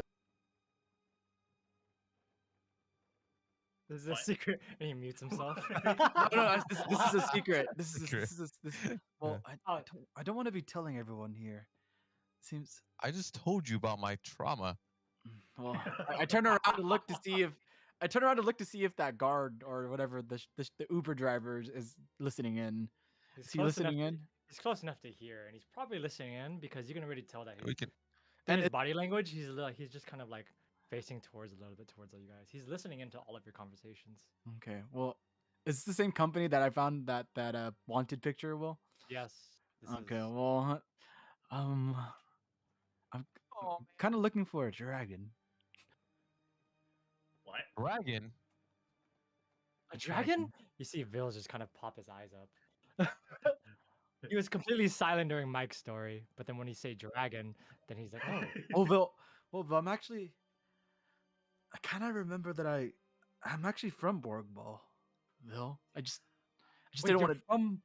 Wait, you've you're from Borgball. No wonder. Wait, you're an actual robot, and you're sentient, and you have no master, and you're a rogue and a wizard. It all makes sense. You are a mystery from Borgball. and that just kind of sinks in a little bit, as mysteries from Borg Ball in general are known to be very valuable and world changing.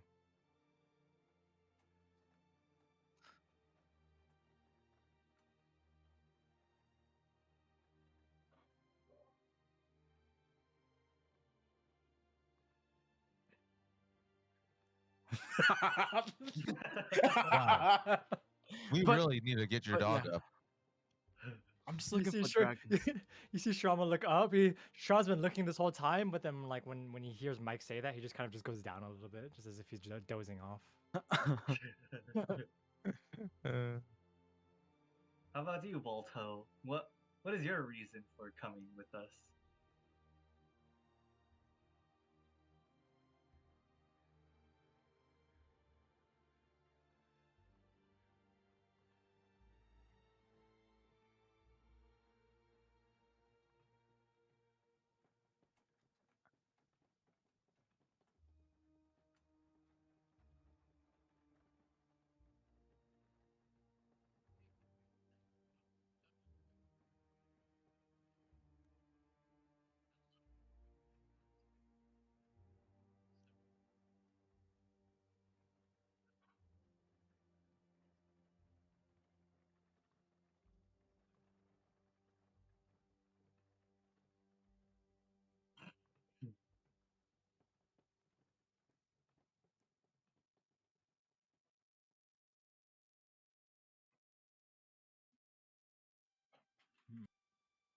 You-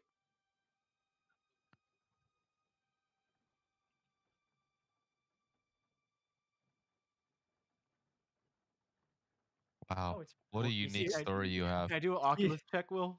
yeah, sure. To You see see, what? you see, yeah, go ahead. A cult check, Okay. you mean? Occult. Or yeah, What yeah, are yeah. you rolling? Yeah, what I'm are you trying to rolling? roll. Is it occult? Yeah, occultism. Yeah. Go ahead. I'm gonna roll one of these just to see, try to help Balto figure out like what is this Shamara thingy. If I read it anywhere in my books. Go ahead. Oh, Nicole. 14. So as you kind of think about it, you're like, oh, summoners, they get their powers from like random places. But the really thing about summoners, though, it can be taught. Super easy. You're probably just you just think that he's probably just a natural at it. You know, you're going to the Myth and Theocracy. You learned a lot of stuff about summoners already. And you know that probably his summon is just his summon. There's no big deal. All right, I tell him that.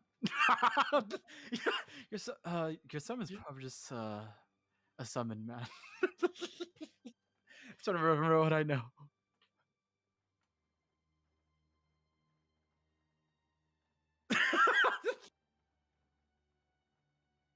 Yeah, you like you grow. You just think about it. You're like, yeah, people learn how to be summoners all the time.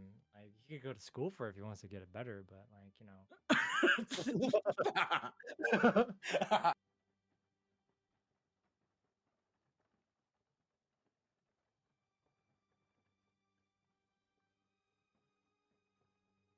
You see Vils look over all of you and says, all of you have such distinct reasons why you want to go to Borg Ball, and well, I'm just here because I want to heal my leg.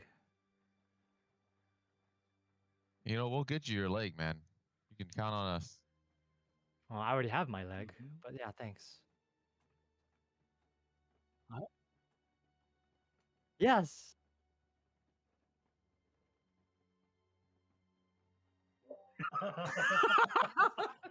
How many of these can you make? I swear. Is there no limit?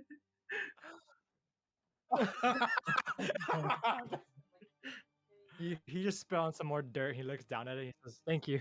He genuinely just looks at you and says, "Thank you very much," and he just puts it into his bag with his medicine supplies.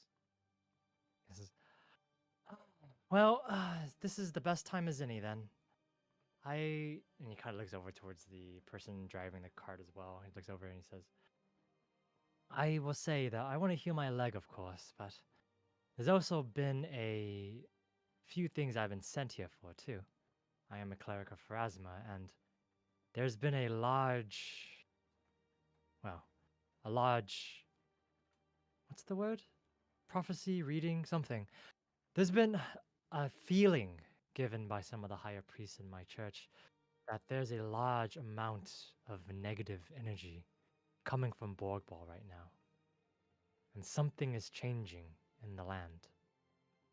So I took it upon myself, of course. I am not that high up in where they will send me, but hopefully I will be able to figure out exactly and report back so I can get a higher rank and make sure that, well, we'll make sure that my family is fine.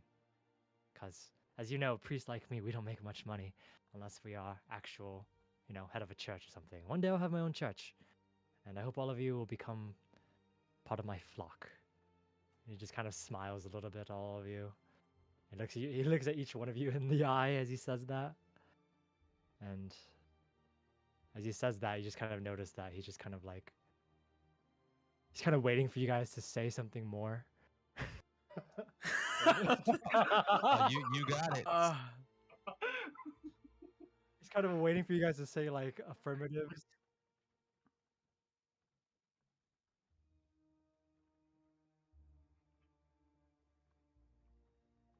Of course. Oh, well, this flock is more of a figurative sense. I was meaning like followers of my church. Like be the, you are all my first friends on this side of the continent, actually. It's been a long time since I've met, well, since I've talked to people in general, actually. Regardless, yeah, I do hope that all of you will join my church. And, well, let me tell you good things about Pharasma. And he kind of reaches into his bag and takes out a Bible. Not a Bible, but a big book. And he just kind of looks over and says, would you be willing to listen to my story? Sure. Perfect. And he starts going on. He opens the first page and he starts reading from the very first page. And you can tell that the book is about maybe half a foot thick.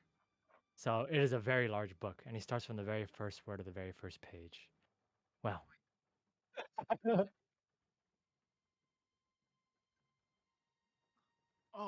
It's a 4-part book that I'm writing. It's well, this is the main copy. I've been just rewriting it. Found it somewhere. And it's called let me see, where's my notes? It's called it's a 4 series book called From First Base to Home Run. It's where you learn to work the magic with women. And I wink at him. Can I look at it? Yeah, and I give it to you. I give it. I give one. Oh, I have an extra copy for everyone. Oh, okay, great. I grab pass the one. I book. pass one to everyone. I And open you the see, first page. you see Ville's like, oh, me too, and he gets a big ass book for everybody too. Oh, shit. Oh, thank you. My I- bag can't carry much a book this appreciated. big. I'm so It's a- sorry. It's a big book for everybody.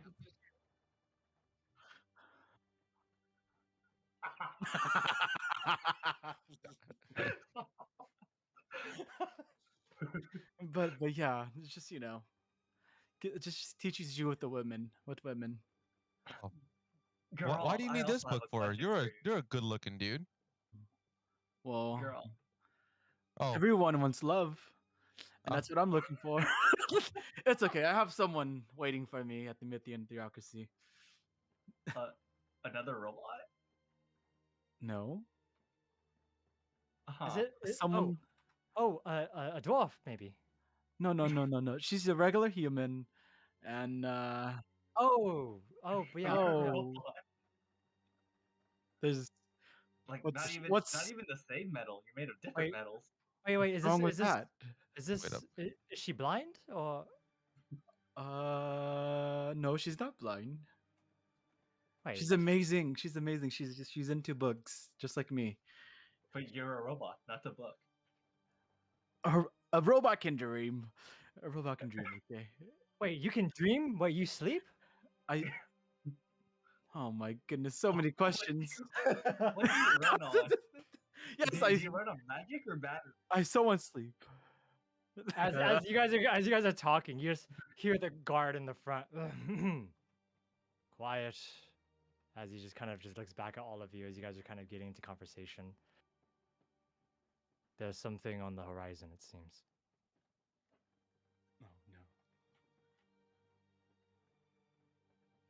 Shrama, Do tell us. Shrama puts his ears up too, and he kind of looks over towards the horizon. And as he kind of looks over, and you guys kind of you see someone waving on the edge of the road. As you kind of see, oh, that person kind of waving over.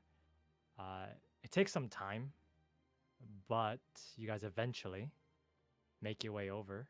And as you make your way over, you see what looks to be a young man.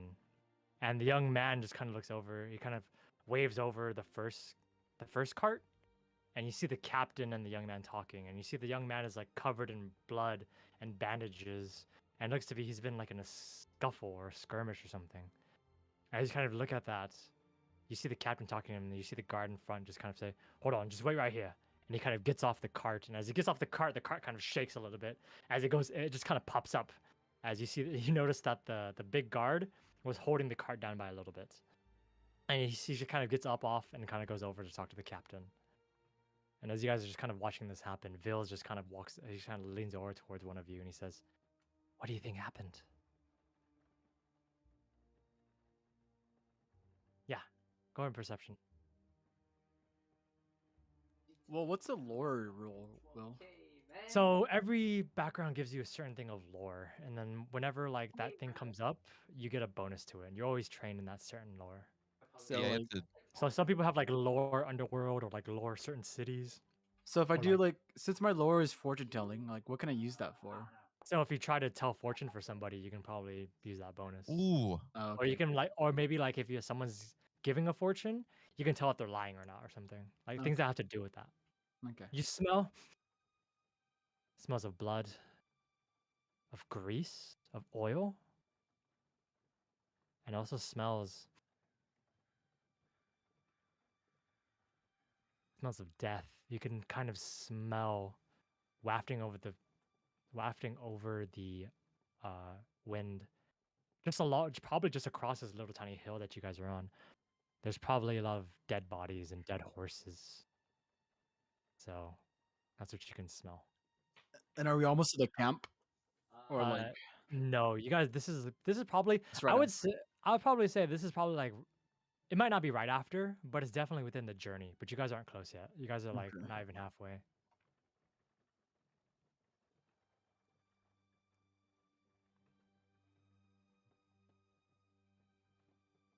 And okay, get ready And for then battle. That's an action. you watch the front cart kind of they're talking, and you see the captain kind of arguing a little bit with with the man that's injured, and the injured man just kind of looks over in disbelief that he would yell at him because he's like half dead, and you just kind of see the younger man just kind of cry a little bit, and he starts like almost walking off as you see the captain just kind of shake his head at the others, and the guard comes back, and you just as you're watching this happen, the young man that was like really injured, you just notice that he's just kind of walking off, and he just looks to be that he's just waiting again, waiting for another group to go by. As you see the guard kind of come over towards all of you and says, "All right, just keep your eyes out. Apparently there's a group of bandits out here, and they're hunting down lone caravans." Oh no. And you see the guard just kind of go over. "Yeah, we'll be taking a route around it. Don't worry. They're probably still looting and waiting for another group to come help them. So the captain's decided that we're not going to help. When the bigger group comes, the man will be safe."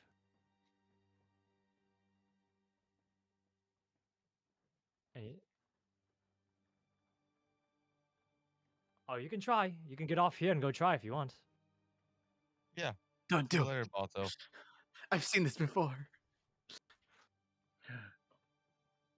You see Vil just kind of bite his lip a little bit. And the guard says, "Any of you drop it off? No? All right, well, that's the same thing for all of us. You should give him some of your plaster.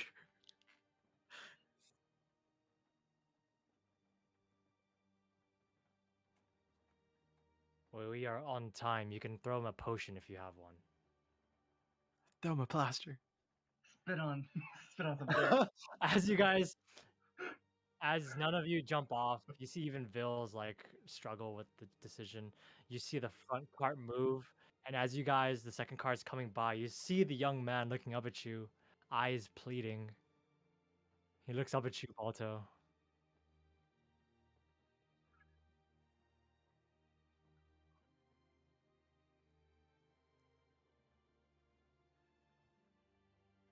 I Sure. could, Balto, I could help you with this, Balto. Don't worry.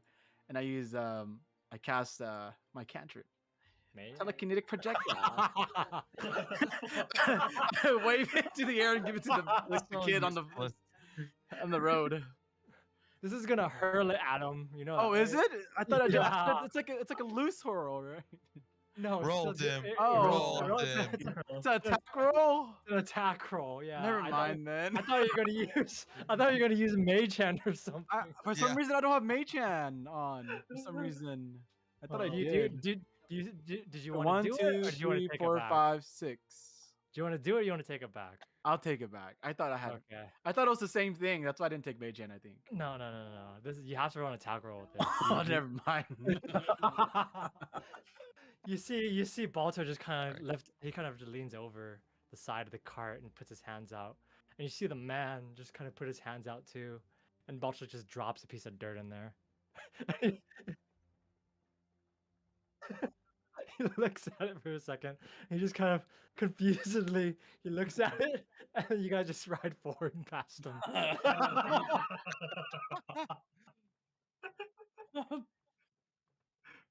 And he's just staring at you. If you guys look back at him on the hill, he's just kind of holding the dirt still. He's just confused. He's not quite sure what happened. But you guys eventually continue riding. And as you guys are riding along the road, the next few days actually are uneventful. You guys ride, you make camp, you talk a little bit with Vils. Vils keeps asking about Borg Ball, but I'm assuming that Balto kind of keeps whittling his way out of it. And as you guys are kind of making your way along, going up and up and up and north. If during camp, if we were able to get like some privacy, I'll tell him some more stuff, man. Ooh, privacy. Yeah, Sure. yeah. Okay. During camp, Mhm. I gather you guys and then I tell you guys, this is the Garrett gets a little more serious. Usually he's not that serious because he's kind of clueless sometimes, but here he gets kind of serious and he's like, he pulls out a paper, like a wanted paper, and then I want to make sure no one's looking at us first. Roll perception. Okay.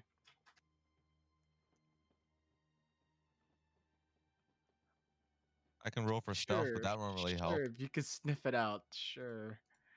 But I'm gonna tell everyone something.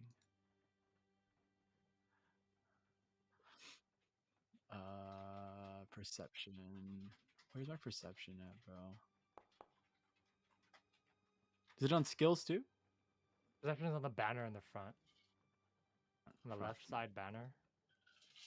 Left side banner. Damn, I gotta wait 4 It's on minutes, proficiencies too, right? so- No, it's not.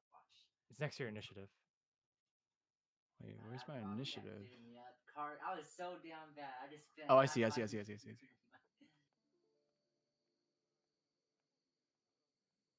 Okay. You rolled a. I rolled Sorry, this a. one, I Oh don't my know God. what to- Fuck.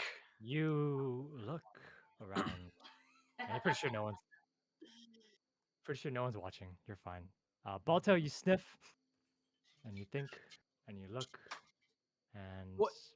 Besides the group of people that are around, not really much else. You can kind of smell the other guards in the distance, but they're not keeping watch on you all. They're just kind of doing their own thing. Okay, and then I pull out the paper, and all I really say is, I'm not sure if you guys seen this around the city of Mystere, but I'm looking for this house right here in Borbog. And then yeah, it looks like an old cabin. Yeah, it's all it really is. It's like an old cabin. Yes, you see Geralt just show you a picture of a cabin. And from most of what you can see, it just looks like a picture of a cabin. Nothing really to. I'm looking for this place in Borbog. That's all it really is. I can't Is tell it- if anyone's looking, man. So Yeah. No, he's not sharing no, anything. no. His character is sharing a picture of a cabin, and from all of your eyes, regardless of any roles, you just see a picture of a cabin. Well drawn, but nothing really stands out about it. Wow, what's it? Although, What's that? Well, apparently this company's looking for it, and I wanted to help them look for it. What are you, like a merchant, or like what are you? Mercenary? No, I'm just a wizard, a Huh. robot wizard. Okay. We're in camp, right? yeah, you guys are Yeah. currently in. Okay.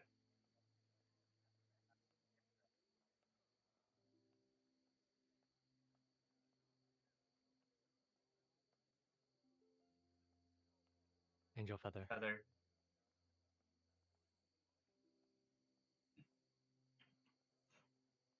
How was I hired? I'll say this. As Vil said before, the recruitment, the large line of people, they were recruiting open, meaning that it was just flyers that were spread around the city, and whoever wanted to come would be assigned to part of the company. First time a company's actually openly done this. But that's why the line was so long, and that's why it was so difficult. For you, Balto, I would say that you were hired before, but you were going to be placed somewhere special. If you went to the front of the line on the list, they would have placed you in a special battalion specifically for your stuff. But instead, you were placed in this one. Welcome to the Losers Club. Welcome to the plot.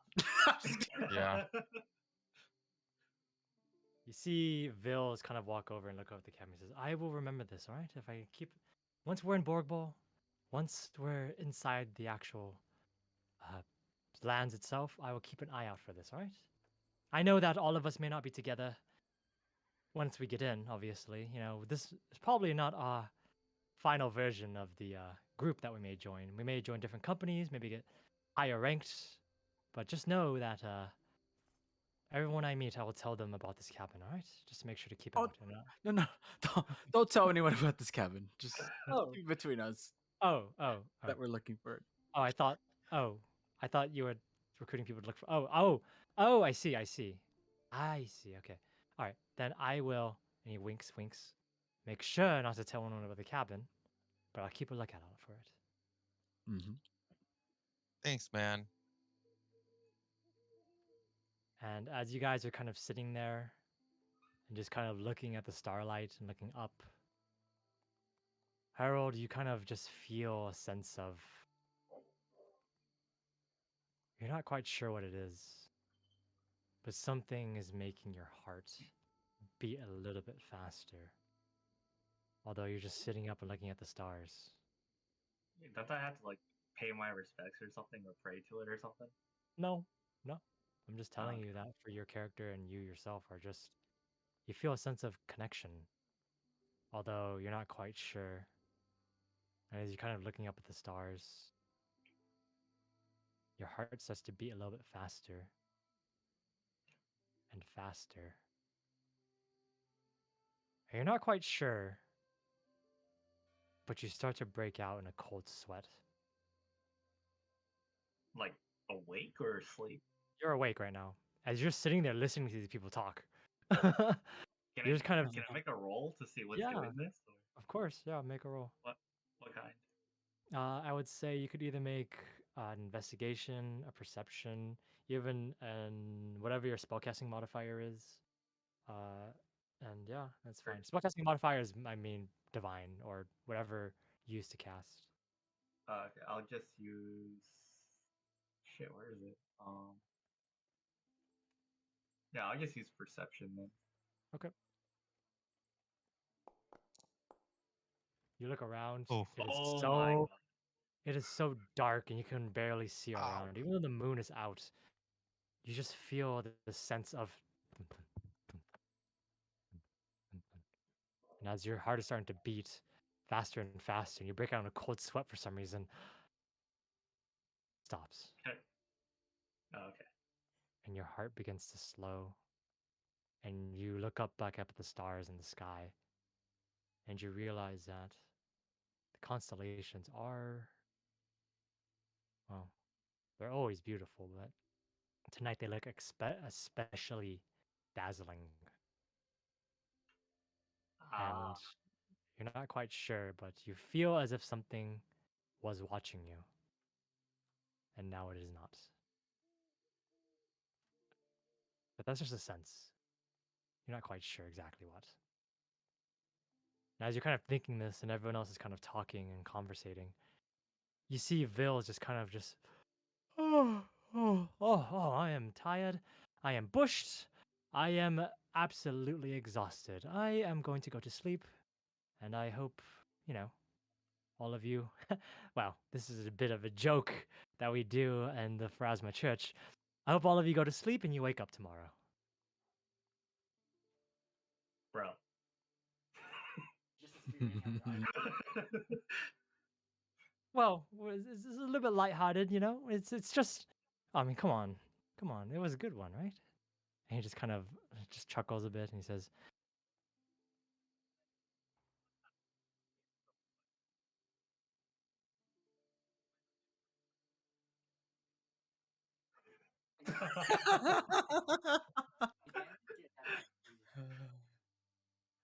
as you see Bill just smile and he just kind of goes over to his little tiny little cot that he set up. You guys don't have tents, just have like sleeping bags. He just kind of turns and lays down, and then you see him just put his bag over and just kind of leans toward. He kind of puts it next to into like the root of a tree. And he just lays down and goes to sleep. And the rest of you, besides barring any more conversation, are also most likely going to sleep, right? 12K. Yeah. Mm-hmm. Okay. So, all of you go to sleep. You kind of put your things away, and yeah. Eidolons, I do not believe they go to sleep. Yeah. You see Shirama just kind of nod for a second, and you see him nod for a second, and you see his eyes drift over towards some of the food stores in the storage, but he just turns back at you and just like does a little dopey smile. And as you guys are kind of going to sleep, and you guys just kind of the night continues on. And as you guys are sleeping, someone roll me a d20. I'll do it. Okay. Fuck. As you guys are sleeping, and you guys, the silence of the night becomes apparent. All of you are woken up in a very loud manner as what seems to be Oh, a large no. amount as you guys just open your eyes. And as you open your eyes, oh, that's super fucking loud. Whoops, my bad. As you open your eyes, you hear the sounds of clashing metal and the sounds of yelling and screaming. As you wake up and you look around, and far off in a little bit of a distance, you see the other group besieged by figures in black. Oh, As you kind of see them being besieged by figures in black, you notice that the shadows in the trees begin to move. And you notice that you guys are actually surrounded in a large group of people. oh, And shit. next to you, Balto, Shirama is sleeping as he wakes up as well. Oh my god. I thought he doesn't sleep. He looks at you and he's just like, oh, I was just resting my eyes.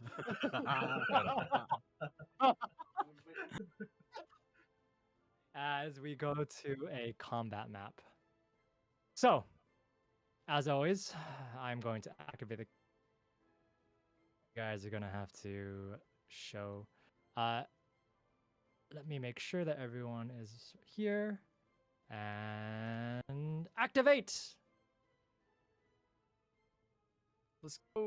Oh shit, that Oh, sound is way too loud. shit. Oh. Sorry, my bad. That sound, I don't know why it's playing twice. Trying to find it where to stop it. Holy shit. That's so For me, loud. it's okay. Is that really? Since I lowered myself. Oh yeah, yeah. It's really loud for the other thing. Let me just. Oh, that's the reason why. Lol. Let me actually do that. I was wondering why I was going on because there's ambient music on this map. It's actually into the map. It's not actually part of the sound. Anyways, so you guys are surrounded in what looks to be a group of figures in black. As you see a few of them and you see some movement in the trees. It is time to roll initiative. Jeez. Oh You shit. don't eat that. Yeah. He's got those meats up there. That's the last thing he grabs.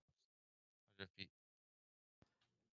So Um, I am going to do something real quick. I have this macro that Sorry, I didn't mean to says wake you up then. I think we we're can use any modifier for initiatives. That's wild. yes. So yeah. So the biggest thing in this system in 2E is that you can use any skill to roll for initiative as long as you were doing it right before the initiative started. So imagine if you were Okay. stealthing, you can use stealth to roll like your So initiative. I actually have a question, right? How do I even Mhm. make my potions? I was supposed to talk to you about this. Yeah, you would make it during downtime, probably. So whenever I'll say this, whenever you're like in a city and you have some downtime, you can make your potions then. Yeah, see, I was gonna say I was gonna make potions on the before this battle. Yeah, And that's fine. That's fine. okay, I'm so pretty sure for an out, yeah, for an out. Do you know which potions you were gonna make? I don't even know what potions I can make. Okay. Do you know how to? I would say this. We can figure that out when we take a break after this fight. Okay. Okay. Mhm. Yeah. That's fine. Okay, so I'm gonna. Well, you have like the generic potions that you can use when you're fighting. That's what alchemists can do. Anyways, I'm gonna go ahead and roll. You can, and for everybody, that you were sleeping, so it's gonna be perception. Okay. Oh shit! I did deception. Yeah, it's gonna be Ah, perception for ah. everybody. Oh, you could roll it for us, huh? I'm rolling it for my bandits. Oh fuck! I was like, there's so many dice. Holy shit! My game What is did I lagging like get? hell. Wow, Oh dude, yeah. you need a new Yes, I computer, got a man. 20. Let's go. Oh, Oh shit! It's a Pokemon battle. I don't know why it keeps doing that here. Let me stop that. Jesus Christ. I just want one that roll. Okay. Wait, why am I, dude, bro? This is my third nat one. yeah, So bro. we are in combat. Geralt, can you roll again, please? What? Well, it didn't add on to the thing. You're doing just a perception check. You're Up not rolling die? actual Okay. initiative. Can Can you, reboot Oh, Foundry? oh can you my reboot? god. Oh, can I reboot it? Oh. Can I? Can I? Yeah, go ahead and reboot it. It's fine. Oh, right. In this system, it is pretty graphic intensive. But you can play League of Legends, so it should be fine. He could play New World. He should be fine. Yeah. Okay. So if that's the case, let's go ahead and start this combat, okay? So first things first, Vils is going first. So as Vils kind of looks yeah, it's on the chat bubbles, it's the hand. Oh. What? You- I rolled a 5? How did I roll a 5? For your initiative? Yeah. Yeah, you rolled a 5, bro. You rolled a nat 1. When did I roll a 5? Uh Yep. Oh, that was perception. Okay. You know you have to do it. you have to use initiative perception. That's you use a skill check in the system to roll, and it's perception usually.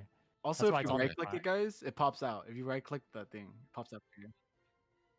Right click what? No, Oh. Shrama goes on your turn. Initiative. Shrama goes on your turn, and you also know that if Shrama takes damage, you take the damage, right? Yeah, that's how summoners work. Well, it looks like Grant's dying. Vils is going first. So Vils, you see Vils look over at all of you. He says, I will support as best as I can as he casts. He's gonna cast light to make sure that that you guys can all see. I'm guessing all the bandits are going at I have once. dark vision. He doesn't have to. I'm pretty sure some people don't have dark vision. I have dark vision. Light. So he's gonna cast light on himself. And yeah, that's gonna. He's gonna cast light. So his first. Wait, I forgot this whole thing. Light for 2 actions, and he's going to also raise his shield as a second action, Oh. as his third action rather. So he raises his shield, and I think that's it. So that's the next turn. We're gonna have one of the bandits go first. So the bandit's gonna come over. They're gonna come walk. So it's 1, 2, 3, 4. And he's gonna come look at you. No. And he's gonna take out a club and he's gonna swing it at you. No. Miss. That's a 10. 10's a miss. He moved. He attacked. He's gonna attack again. Oh no. But this is with map, so should miss. That's a 20. Oh shit. Oh wow. Yeah. So he hits. That's a bit of damage.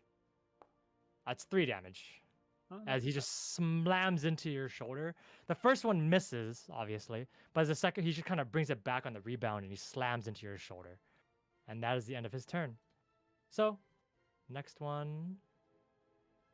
You guys are in a combat right now, and you see a bow being shot. You see a bow being shot from behind what looks to be a small thing, as a bow and goes straight towards Vils, because Vils is lit himself. That is a 28. What is Vils? Vils? That is not a crit, because his AC is 19.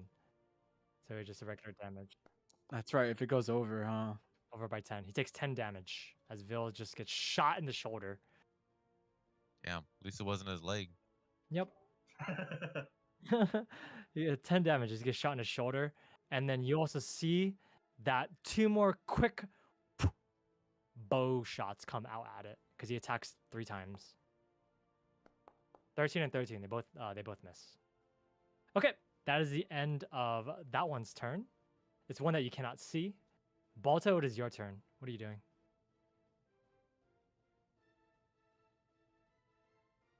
Sorry, I needed that.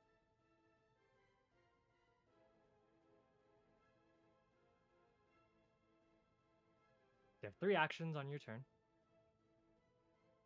Yeah, so in Pathfinder 2e, and let me explain this again. You have 3 actions. Everything you do costs an action, or if you're casting a spell, if you're doing an action on your character sheet, it'll tell you if it does more than 1 action. It's the 2 little triangles, the little diamonds. A diamond is an action. Mm-hmm. Yeah, so every turn you have 3 actions, and movement is an action, interacting is an action. The only free actions are like dropping stuff. Dropping prone is an action. So, yeah. So you have 3 actions of what you want to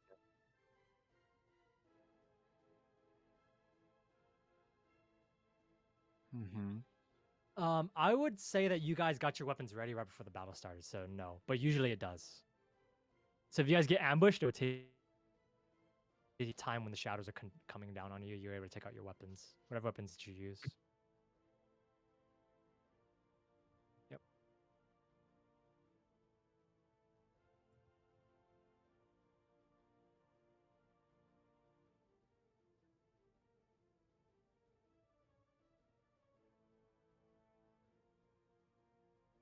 Okay.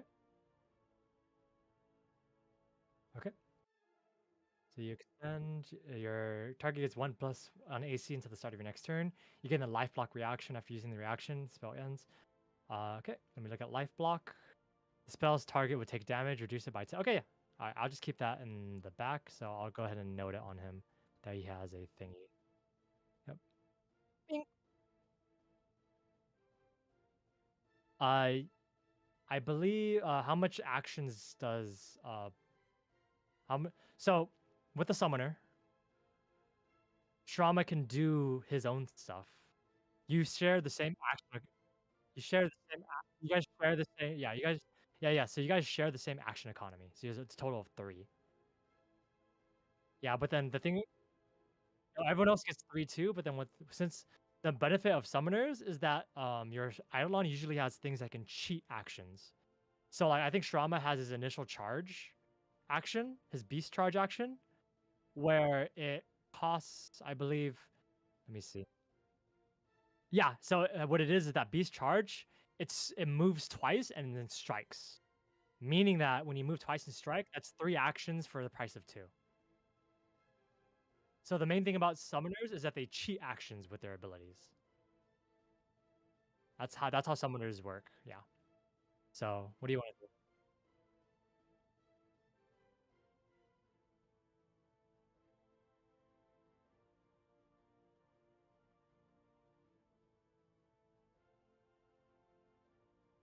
You saw the bow come from this direction over here. Whoops. Yeah, you only saw it shoot from that direction. It's an action to look at a person too. Seek, Look yeah, for a person. to look for a person is an action. It's called seek. Mm-hmm. I don't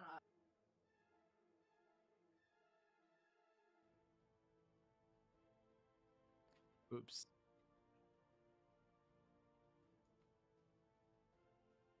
Okay, go ahead and put it in the chat. Okay, so he can stride twice. So I believe his movement's 25, so he can move up to 10 squares, and then he attacks.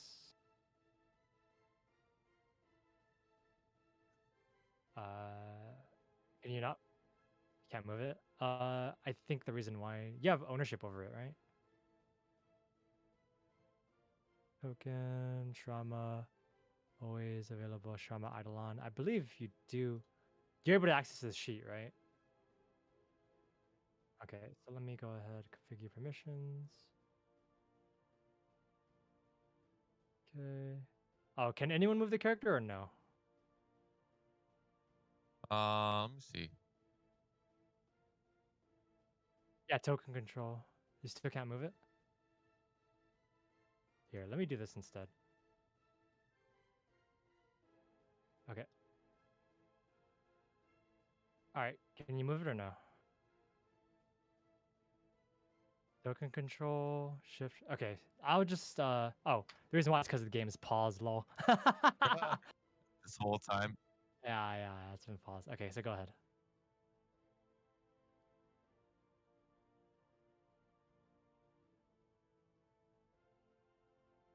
Okay. Yep. And then go ahead and roll the primary attack.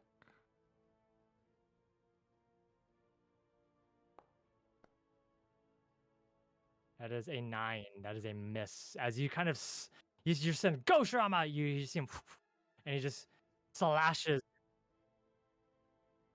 It's a 10. Yes, a 10. His AC is not 10. His AC is 15. You slash, and you kind of slash. See the slash go through. You see the bandit just quickly jump back, and yeah, I believe that's the end of your turn now. He attacks once. It's 2 movements. Oh no, he does. No. Strides. Oh, yeah, 2 movements. No. It's strides. Yeah. Okay, that is the end of Balto's turn. The bandit is gonna go. And this bandit is gonna move over 1, 2, 3, 4, 5. He can't do 2. 1, 2. So he's gonna go 5. Then over here, and he's gonna attack Mike. Whoa. He's gonna attack Mike, and then he's gonna go ahead and get his club. That was more than 3 actions. It's 2 actions actually to move. Oh, 5 feet? I backflip in acrobatics. He strikes down at you, and he's regardless, he hits. He's gonna damage you, so he's gonna go ahead and roll damage. 4 damage as you take 4 damage as he slams down, bah, on top of you. So go -4. That's the end of his turn. He did 3 actions. This guy. -4. That's 1, 2, 13. 3, 4, 5. I switched it. Yep. 1, 2, 3. So you don't know, but 1, 2, 3, 4, 5. As you see a bandit appear behind Shirama, jumping down from the tree and slamming into him. Oh, call him back. Shirama gets hit by 1, or he's gonna attack once. That is 19. That hits, so it deals damage. As Shirama is slammed by the club, Balto, you just see Shirama get hit in the shoulder, and as if it was hitting you yourself, you take 4 damage. Oh, ow. And I believe that was 3 actions. So that's the end of that one. And then this other one is gonna come. 1, 2, 3, 4, 5. 1, 5. Another one pops out from the north side. What? And he's gonna throw a sling and he's gonna straight at Vils. With his sling. That is a 11 that misses. And then he's gonna throw a sling at Geralt. No. That is a 19. Oh my goodness. I know, dude. You take 4 Oh damage. My God. I thought it was a 5. Yeah, no, Alright. it's -1. He just thunk. The rock goes towards Vils, but Vils ducks out of the way. But then the second rock, as you're watching Vils looking at the light, Geralt, the next one just hits you in the temple. It's just thunk as it hits you. And that's the end of that one's turn. Geralt, it is now your turn. Shit. It is my turn. Okay. You guys rolled so bad in your initiatives. I know. All right. What I'm gonna do is cast 3 magic. So for magic missile, it's one of them is an action, right? Yeah, Or is it and no one per missile? It's a spell slot, right? magic missile? For magic missile. So here. Let me see. Yeah, so you send a dart of force. Each additional action used in casting a spell, yeah, you can increase the missiles by 1. So you have always at least 1 action and then up to 3. Oh, okay. So it's not 3. It's not 3. That takes 3 spell slots, right? It just takes 1. It only takes 1 spell slot. Oh, yeah. perfect. Ha! I'm gonna cast magic missile at which one did you guys hit already? None of them have been hit. Really? Wow. Okay, I'm gonna hit this guy then. This guy behind the Okay. tree. Okay. I'm gonna cast 3 of them. Okay. Roll me 3d4s. Yep. I think you can just cast it and roll the damage. Yeah, you can just click damage. Cast. Bonus rolls. Yep. 2 more. 2 more. Oh shit. And then you cast this, and woof, woof, as 2 missiles, just one hits him square in the temple, and the next one hits him on the other side of the temple. Both they just slam him both on both sides of the head, and he falls down to the ground dead. Oh, they only have. Oh. Can I cast it? I can't do it the third time because it's not on a single person, right? Okay, then.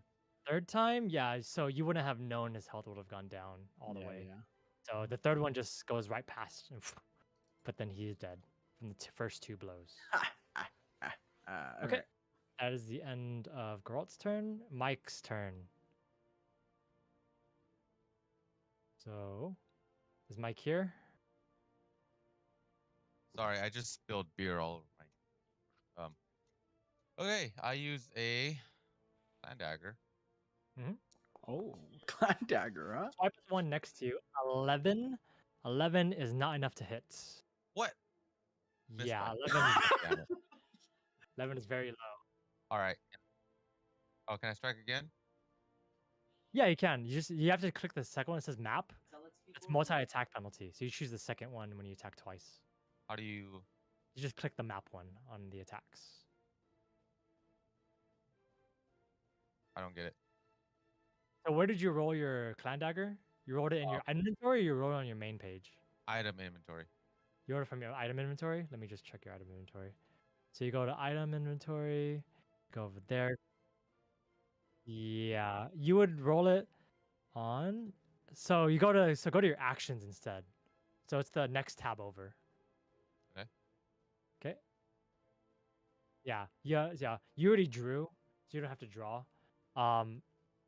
So you would have to click map -4 right here. Moving me. I'm not moving you. Someone else moved you because I gave ownership to everybody because I forgot we didn't need to pause. I need to fix that. Anyways, go to your character sheet. Click. Okay. Go to actions. Map -4. Map -4 exactly. There you go. Oh my god. 11 is another miss. Can I attack again? Yeah, of course. But you have to shoot the map -8 now. Map -8. Yeah. 14 is a miss by 1. Oh my god. You swipe 3 times very quickly, but you're still a little bit I move dazed away. from the hit. You can't move. You use three actions. Damn it. As you kind of swipe 3 times at the man, and you just see him he dodges the first one. The second one you're a little bit off balance, and he dodges that one. And the third one you're completely off balance, but you actually almost shank him. But he dodges all 3. That's the end of your turn. Harold, it is now your turn. What are you doing? All right, mine's a little laggy, so I might need some help with people moving my character. Okay. Alright, so wait, does moving cost an action? Yes. Oh shit. Mhm. hold on. Moving is not free in this system. Okay, never mind It's a, then. it's a trade. It's a trade-off between attacking twice. 2 move. Yeah. So Shirama moves 50 feet for free. Like he does 2 movements for free. Yeah. Moving costs an I action in this will. system. So wait, so what was it? The dog and Mike are both 5 feet from me, right? Where did Alex character go? Mike just. Bro, who the fuck moved my character?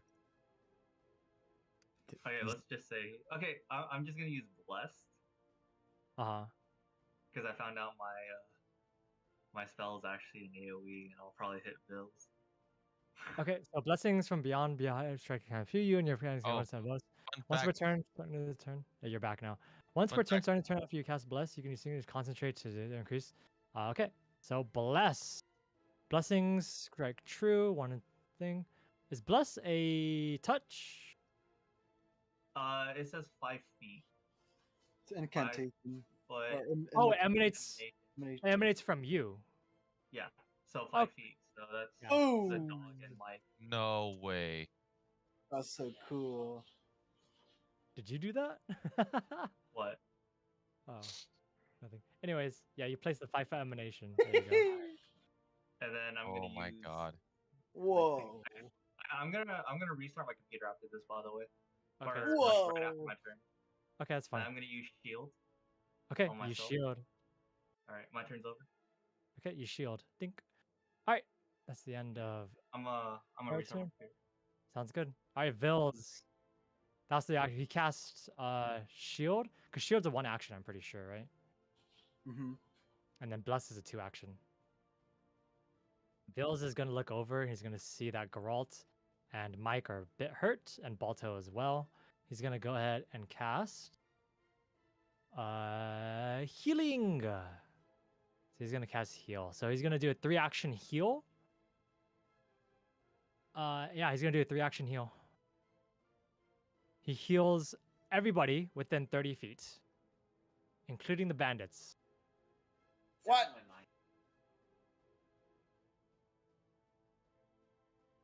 Yeah, they have that. That's true. So everybody heals for 12. So you guys are all max. Holy, healers are OP on this game mode. So he just emanates it. Boof! Everyone heals for 12. So everyone is max health. That's the end of his turn. The bandit is gonna go. This one, the one that was next to you, Geralt. He's gonna go over and looking at this happening, he is going to just keep striking at you, Geralt. No. He's gonna go here, right here. Right? Yeah, he's gonna go right there. He's gonna strike at you with a club. Dunk. That's What? a crit. The... Why does Mike keep disappearing, bro? I don't know. Why does Mike keep going up? I am not dragging my character. Well, I just built bear on my keyboard, so it might be moving it around. oh, I see, That's I it. see. Yeah. Anyways, the crit hit for 2. So, Yes. and he's gonna attack again. Bro, He's gonna attack one more time. There we go. Oh, my God. 21. Yep, that hits. Holy shit! Is this supposed to be this 4. bad? 6 damage. My settings. Yeah, there's graphic I- settings for this system. Just put on low, Oh, low, shit. low. Yeah. Make sure you have accelerating hardware accelerator on, by the way. Yep. For stream. Yep. So go to Hardware Google acceleration. settings. Recipe 2 says- Yeah, hardware acceleration. Turn that on. He's And then relaunch. gonna shoot at Vils. Shoot at In Vils. system or what? Shoot at Vils. Just go to settings on Google Chrome. Oh, Oh. Just type in search, like the search bar. Yes, Just type yes. in Mhm. harder acceleration. Vils takes 6. Oh no, he got healed, so he's Make sure dead. it's checked to be on. 54. Yeah, you have to be low graphic settings probably for this. Well, for this fucking system. Anyways, Balto, it's your turn. What are you doing?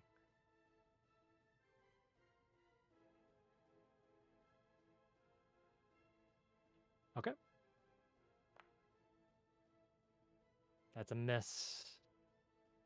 A crossbow also has loading, so you can't shoot it twice in a turn. Unless you take an action to fucking reload it. Yeah, he can attack twice.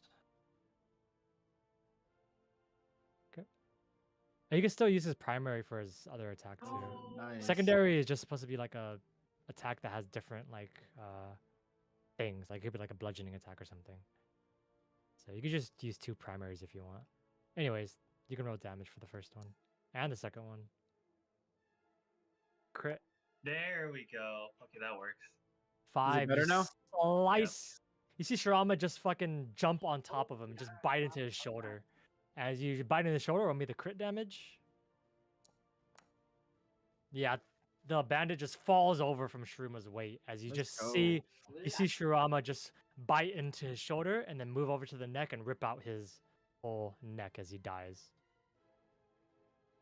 Yep. Let's go. And that is the death of that one. Where is that? I don't know which one it is. I know, I'm trying to highlight it. Oh, I didn't roll him on initiative. Oh, well, he's dead anyway, so it doesn't matter. It doesn't matter. I'm just gonna delete him. Dink. All right. Anyways, that is the end of Shurama's turn, or Balto's turn. It's gonna be this bandit's turn now. This bandit's gonna go over and he's gonna walk towards. Seeing this happen, he's gonna go over towards Harold and strike at him. I see Alex's character right here. Alex's character's down here. How'd you guys ping? I want to ping. Oh, was he? Oh, then he's just gonna attack it. Yeah, he's gonna attack Mike then. Gonna roll. Strike. 14, I believe that misses. 14 is a miss. Then map. The 19. And then that. So just a little bit of damage. So 3 damage on Mike. So I'll go ahead and minus that off his sheet. 14. Okay, that is the end of that. And then this one is dead. And this one is going to come down towards you, Geralt. He's going to attack you. With, you're flat-footed since you're being flanked. So No. that means that it's a condition where if you're flanking somebody, it's a +2 to their attack. It's not advantage in the system, it's +2. But then some abilities in the system require you to be flat-footed. And there's other things that, not just flanking, but there's other actual actions that you can use to get someone flat-footed without flanking. Well, usually rogues do that. Anyways, I'm going to strike with my club. Circumstance bonus, +2. 16. Yep, that hits. You take 4, and you also take a little bit extra. 3 extra positions. Take 7. Fuck. Yep. You take 7. And Oh my god. I'm at He's 1. gonna- he's gonna attack you again. No. Oh shit. Oh Guys, shit. This is What's how up? I end. I spilled beer on my keyboard and now my keyboard's broken. Oh shit. That's so Oh, bad. Shit. Yes.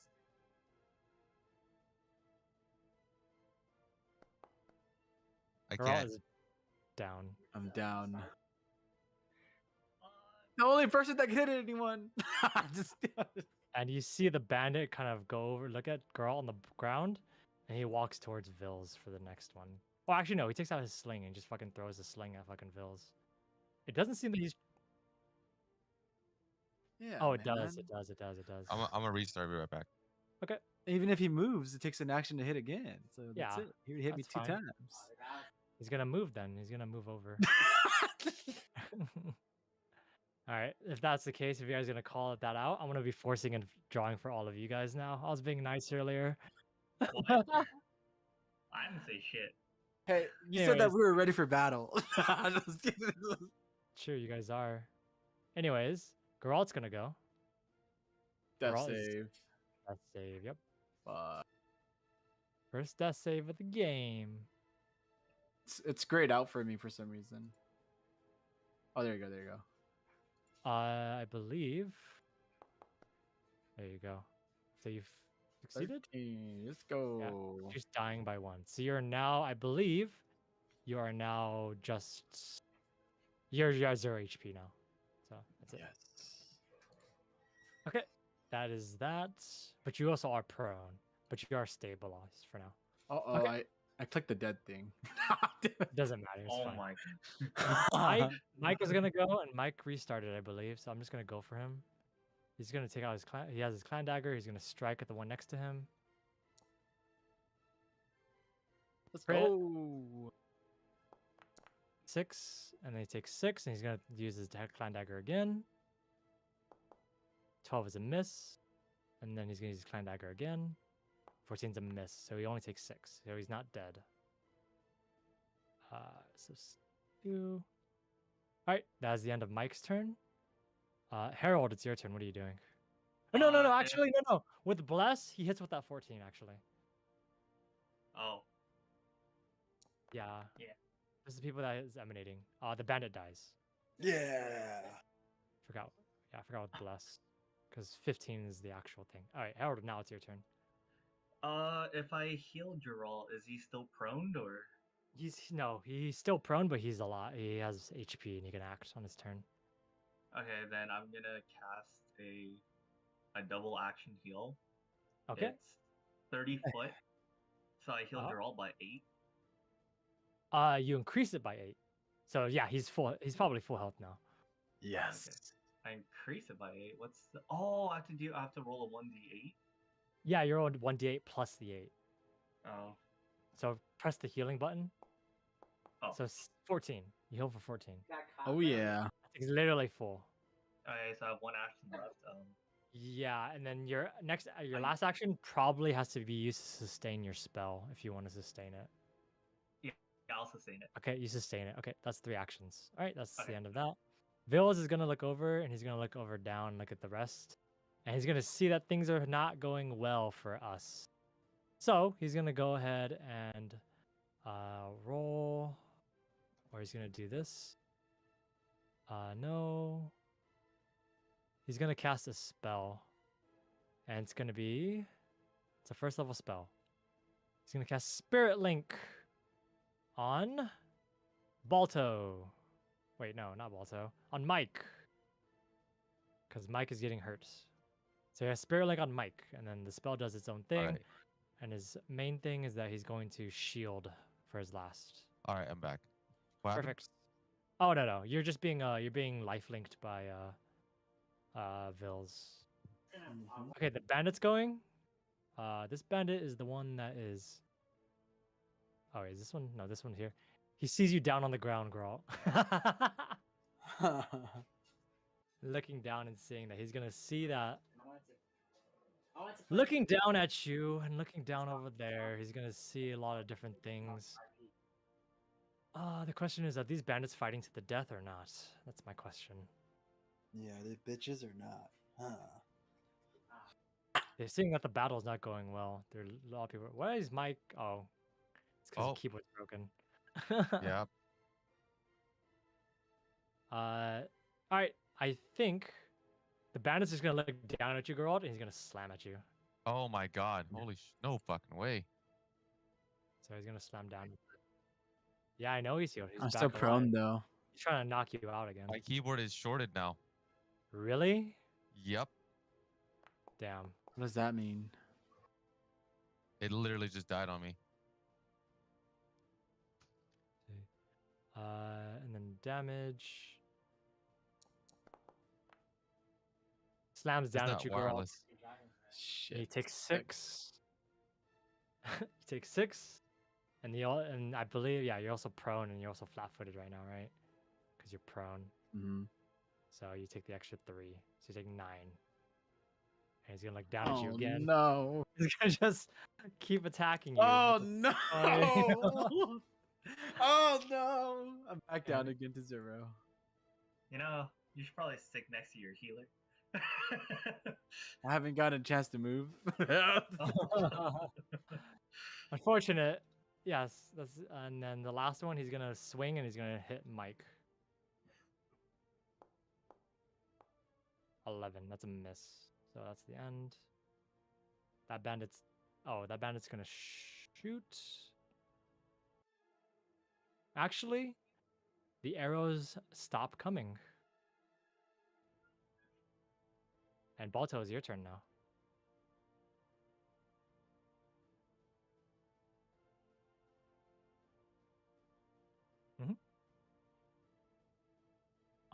Roll me a perception roll.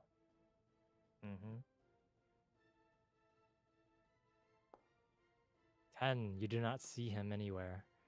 Regardless, it's very difficult to see among the trees. What's your feat?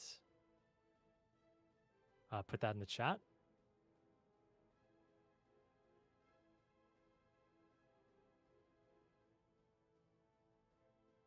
This is your Eidolon gains that.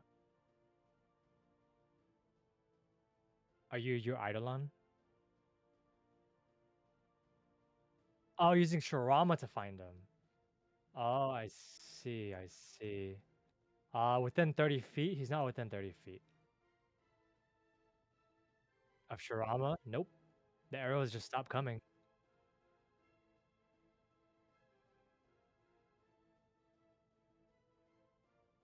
Nope. Alright, you seeked. What else are you doing?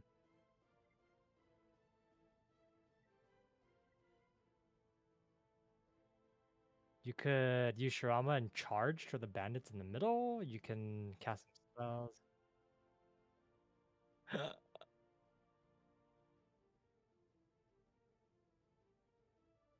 Okay. Beast charge. Yeah, he can make it. Yeah, 100% make it.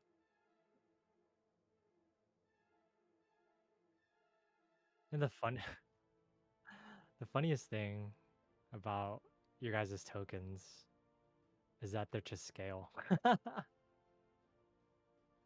Balto is smaller, and so is Mike. Because Mike and Balto are small sized. You're on the top left?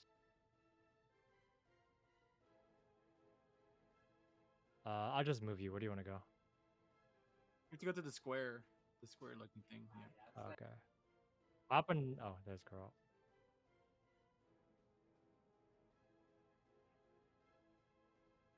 Yep. You can make it so that you're flanking too, probably. So either here or here. Wait, so any movement is an action? Yeah, any movement is an action, and you can't So I can split move your 20? Yeah, so you I can move can up to move- 25 feet. Oh, okay. Oh, that makes more sense. Okay. 13 is no, 14 is a miss. You're off by 1. I know, yeah. 11 plus 2 plus 1 is 14 is a miss. Yeah, so that is 2 actions, and then your first action was to seek, so your turn is done. Yep. Okay, the bandit's dead. This one is going to look down, and he's going to see that Geralt's down, Vils is there, and this is not looking good. And he notices that the bows stop, so he's going to start running. Don't let him run. Go 1, 2, 3, 4, 5. 1, 2, 3, 4, 5. 1, 2, 3, 4. All his actions are meant to go run. That's the end of his turn. Geralt, roll me a death saving throw. Okay.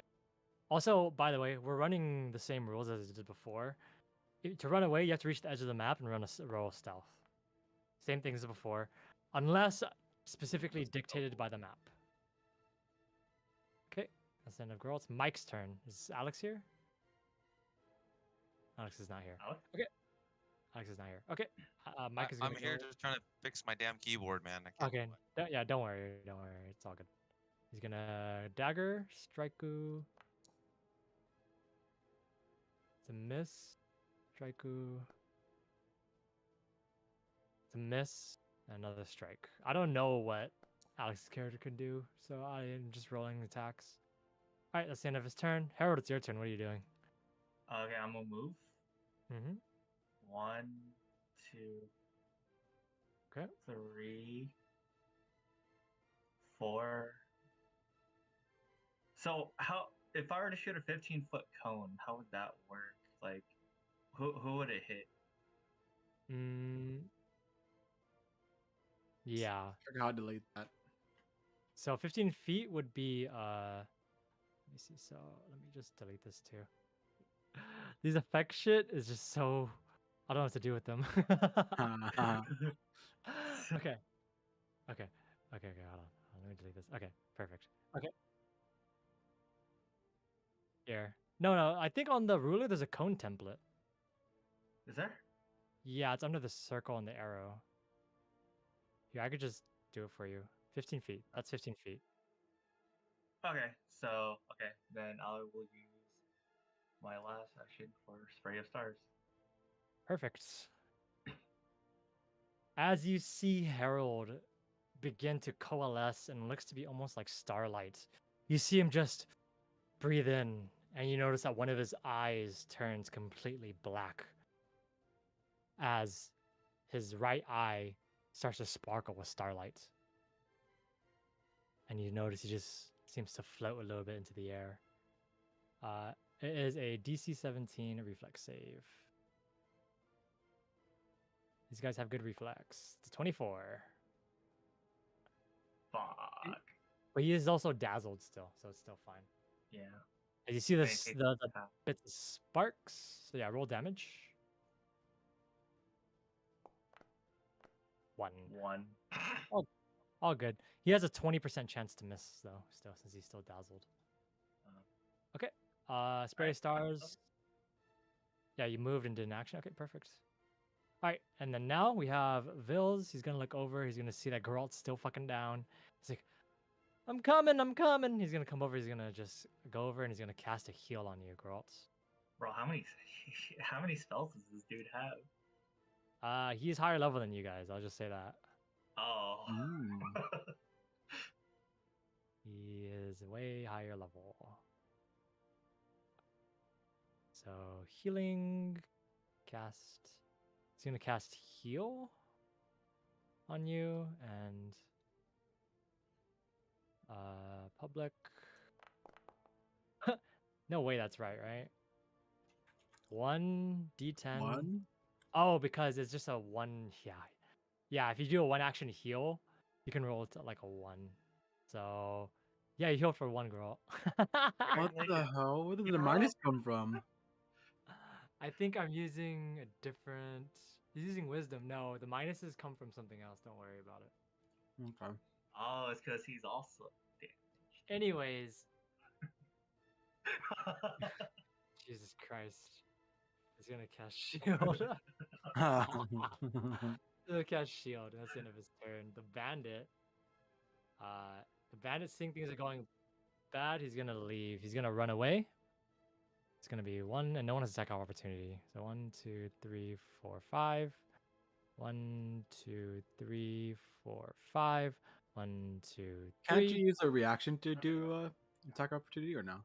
No, you have to have the actual thing that says attack of opportunity. Alright, All right, Balto, it's your turn. Get him, Mhm. boy.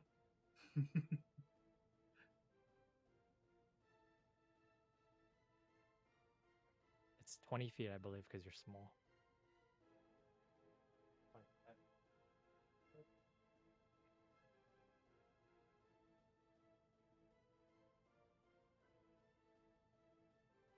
You use all 3 actions to run. It's already 75.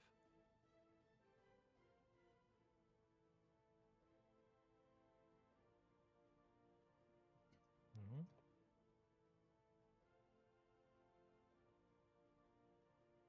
I think 25 as well, right? Oh, 50. Mm-hmm. Mm-hmm. Mm-hmm.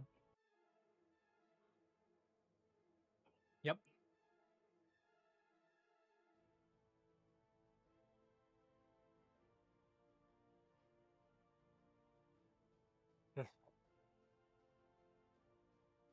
Mm-hmm.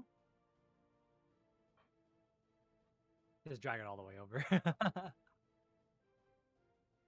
Yep. None of them are. No, the bottom one is 1 damage. Oh yeah, one damage. 1 damage.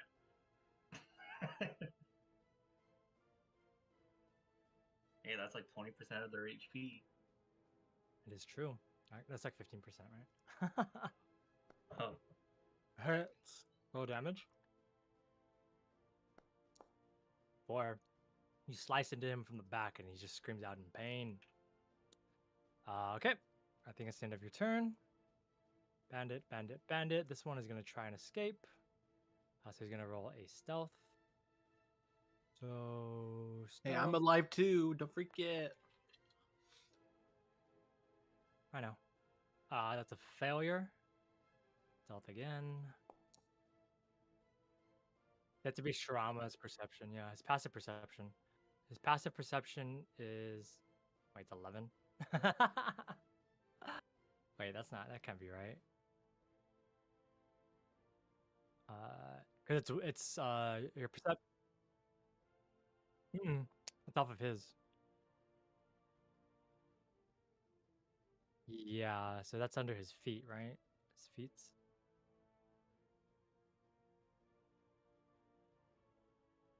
Regardless, 18 does escape. So I believe 18 does No. escape. So he disappears. It's Geralt's turn. What are you doing?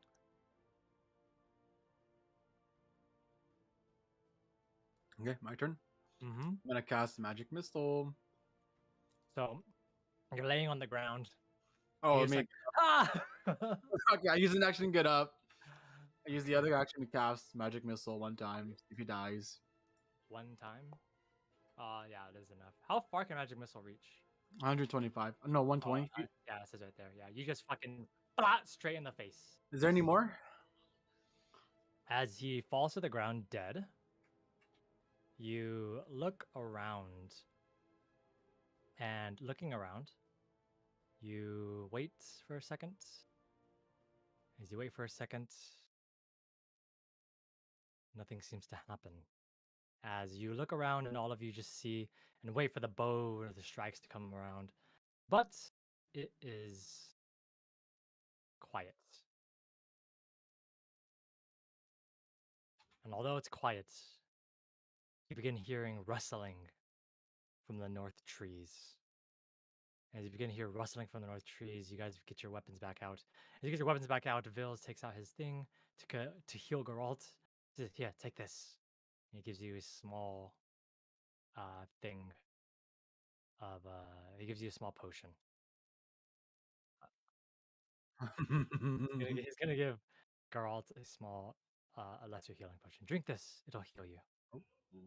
Oh no, sorry, not that one. Minor one, not the lesser one. Should help a little bit at least. Yes, for 2. As you see, as that happens, you just see that, yeah, you see. wait, Geralt healed? Yeah, for a little bit.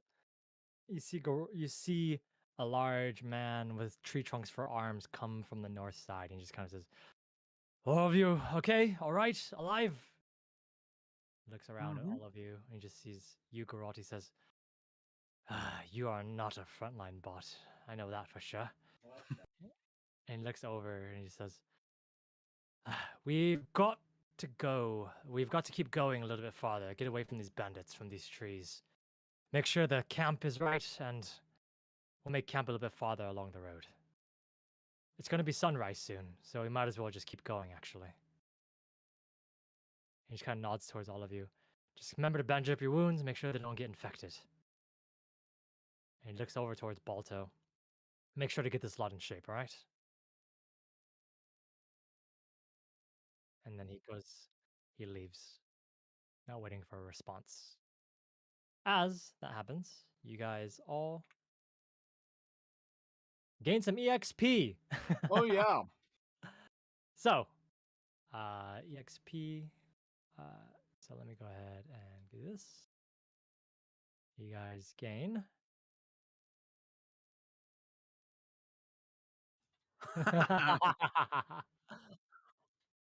So it's 1 bandit, 2 bandits. You guys gain 100 EXP, and it's 1,000 to level up. Oh shit. As you guys gain that EXP, you guys kind of look around at each other, and you realize that the night is going to be a long one. But how do I do this? But for the sake of expediency, you guys gain EXP, you guys get your shit together, and you guys continue back onto the road. And that's where we're going to take a break for now. Okay. And we'll decide if we want to keep going, especially with Alex and stuff like that too. So, yeah, that seems good. Let us Let go me go back to the pee. landing page. Yep. All right, let's take a break. How do I add the EXP? Yeah, top right of your screen. Oh, I see. Thank you. Okay. So, we made all the characters. We got everything. Well, most of us got everything set up. And I realized that I didn't teach you guys how to fight. Oh.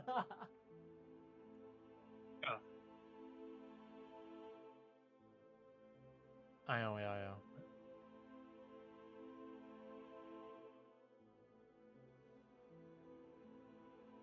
Yeah. I'll sort that out right now. So let me just go ahead and sort this out for him.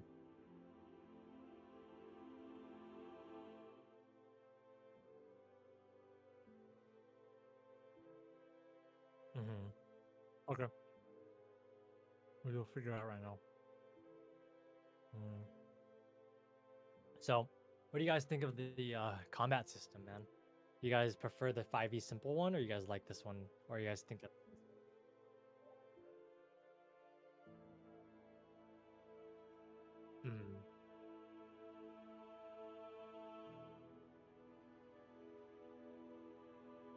Yeah. So with the summoner, I'm not sure if you're thinking. Yeah. So you do take the same damage as your Eidolon. But the main thing too is that all the Eidolons, they have abilities that cheat actions. So like, the beast rush and stuff, the charge.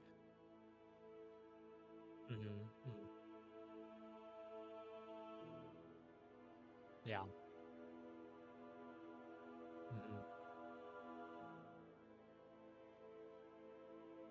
Oh yeah. Pretty good. So let me just get Alex's stuff set up, and then yeah, make sure everything's good. And then Wong, if you want to change any of your spells, you can. Yeah, I'm probably Keep gonna look. going. Yeah. We gotta wait for Fred. I'm just looking at his sheet, so.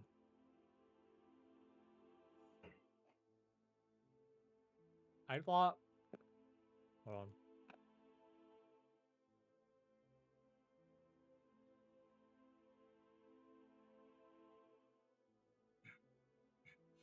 Yeah. That happened last second. Don't worry. Don't get used to it.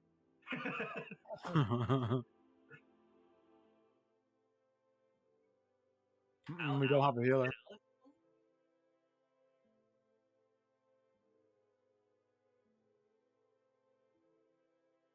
I didn't know. Yeah, I had assumed that everyone read what their classes did, but I realized that no one did. You just chose classes. Yeah, we're literally four mages. You guys have no tanks, except for Shirama, I guess. But yeah, which is fine. You're a tank, yeah. So so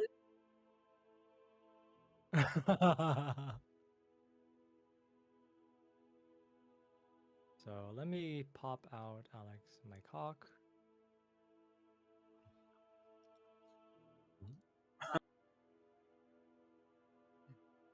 We don't want it to be another story of Tim, man. Tim's always around with a lot of enemies. He always gets dead. He's always on the ground. I don't know how this is happening. Just wait, it works out. Wait, what was the website again? Where you can Path build builder. Path Path builder. builder. Yeah. Okay, so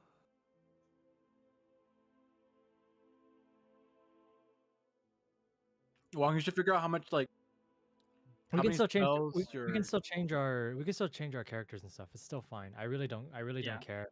We're still learning the system, so we can change your characters as much as you want. Just stay level 1, and you guys should be fine. You can even change your character to a whole different class if you want to. It's fine. Okay. Like it's okay. Like don't worry. Like if you guys don't feel like if you guys feel like the class isn't something you guys even like, you can still change your class. Exactly. So if it's like a class you don't like, I'll still let you guys. I mean, even regardless, Yep. I have. Oh, Will did it. I don't think so. I didn't, but I already read the manga, so it's fine. Oh, okay.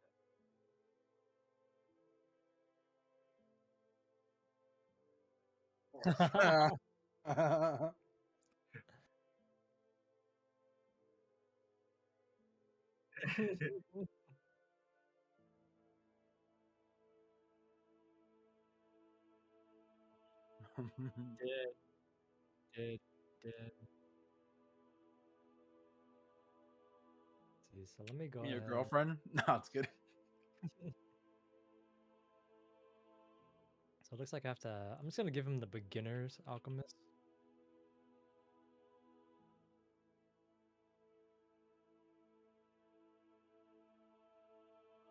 Aren't you on break or something, or are you just still?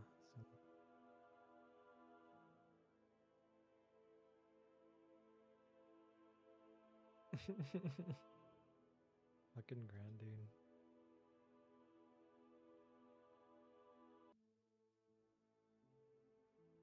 Yeah, that's fine. Whatever you want to do.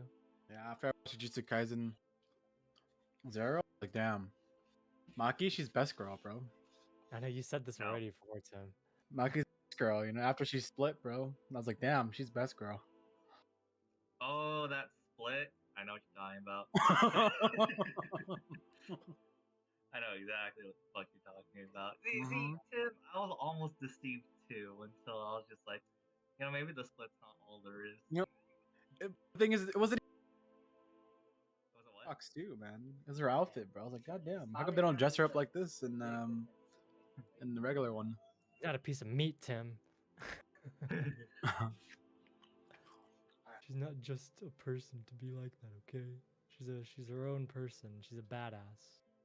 Yeah, exactly. Alright,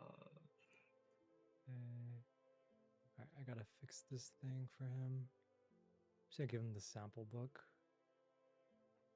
I said to Alex before too. I said, don't choose anything with spells or stuff. He didn't even choose though. That's the whole thing. Yeah. He just rolled.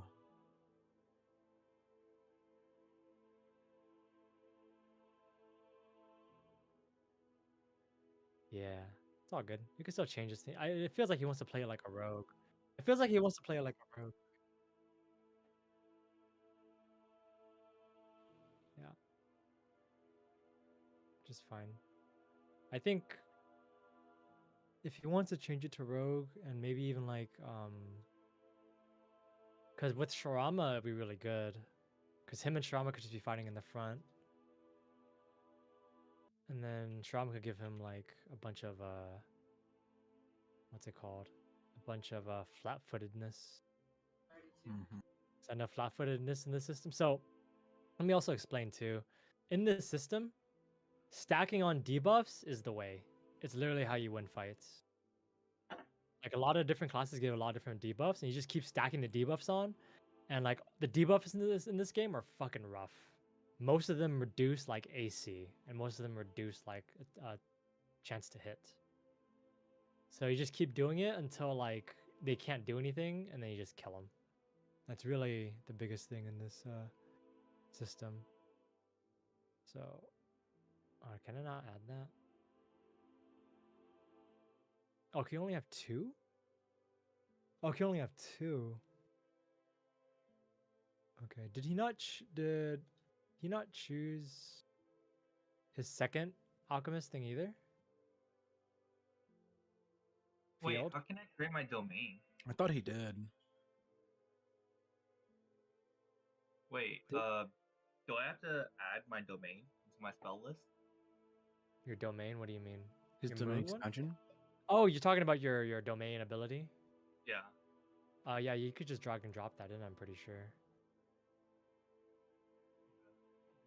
How do I drag and drop Control C, right? And then find it? Yeah. So what you can do is that you can control space and you can search it up in the index. Also, there's the whole thing where you add spell casting entries to put like domain spells. Oh yeah, that's also that too. So control space, moon. What the fuck? Oh, okay, moon. And then I drag it into my spells. Yes. Until which one you want to put it under? Okay. Go crafting. For common first level.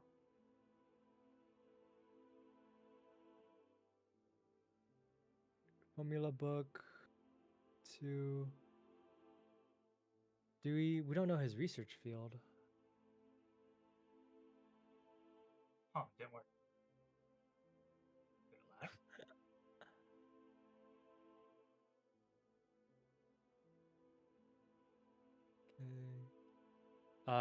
What are you trying to add? I'm trying to add my mystery. Your mystery? You would just write it under your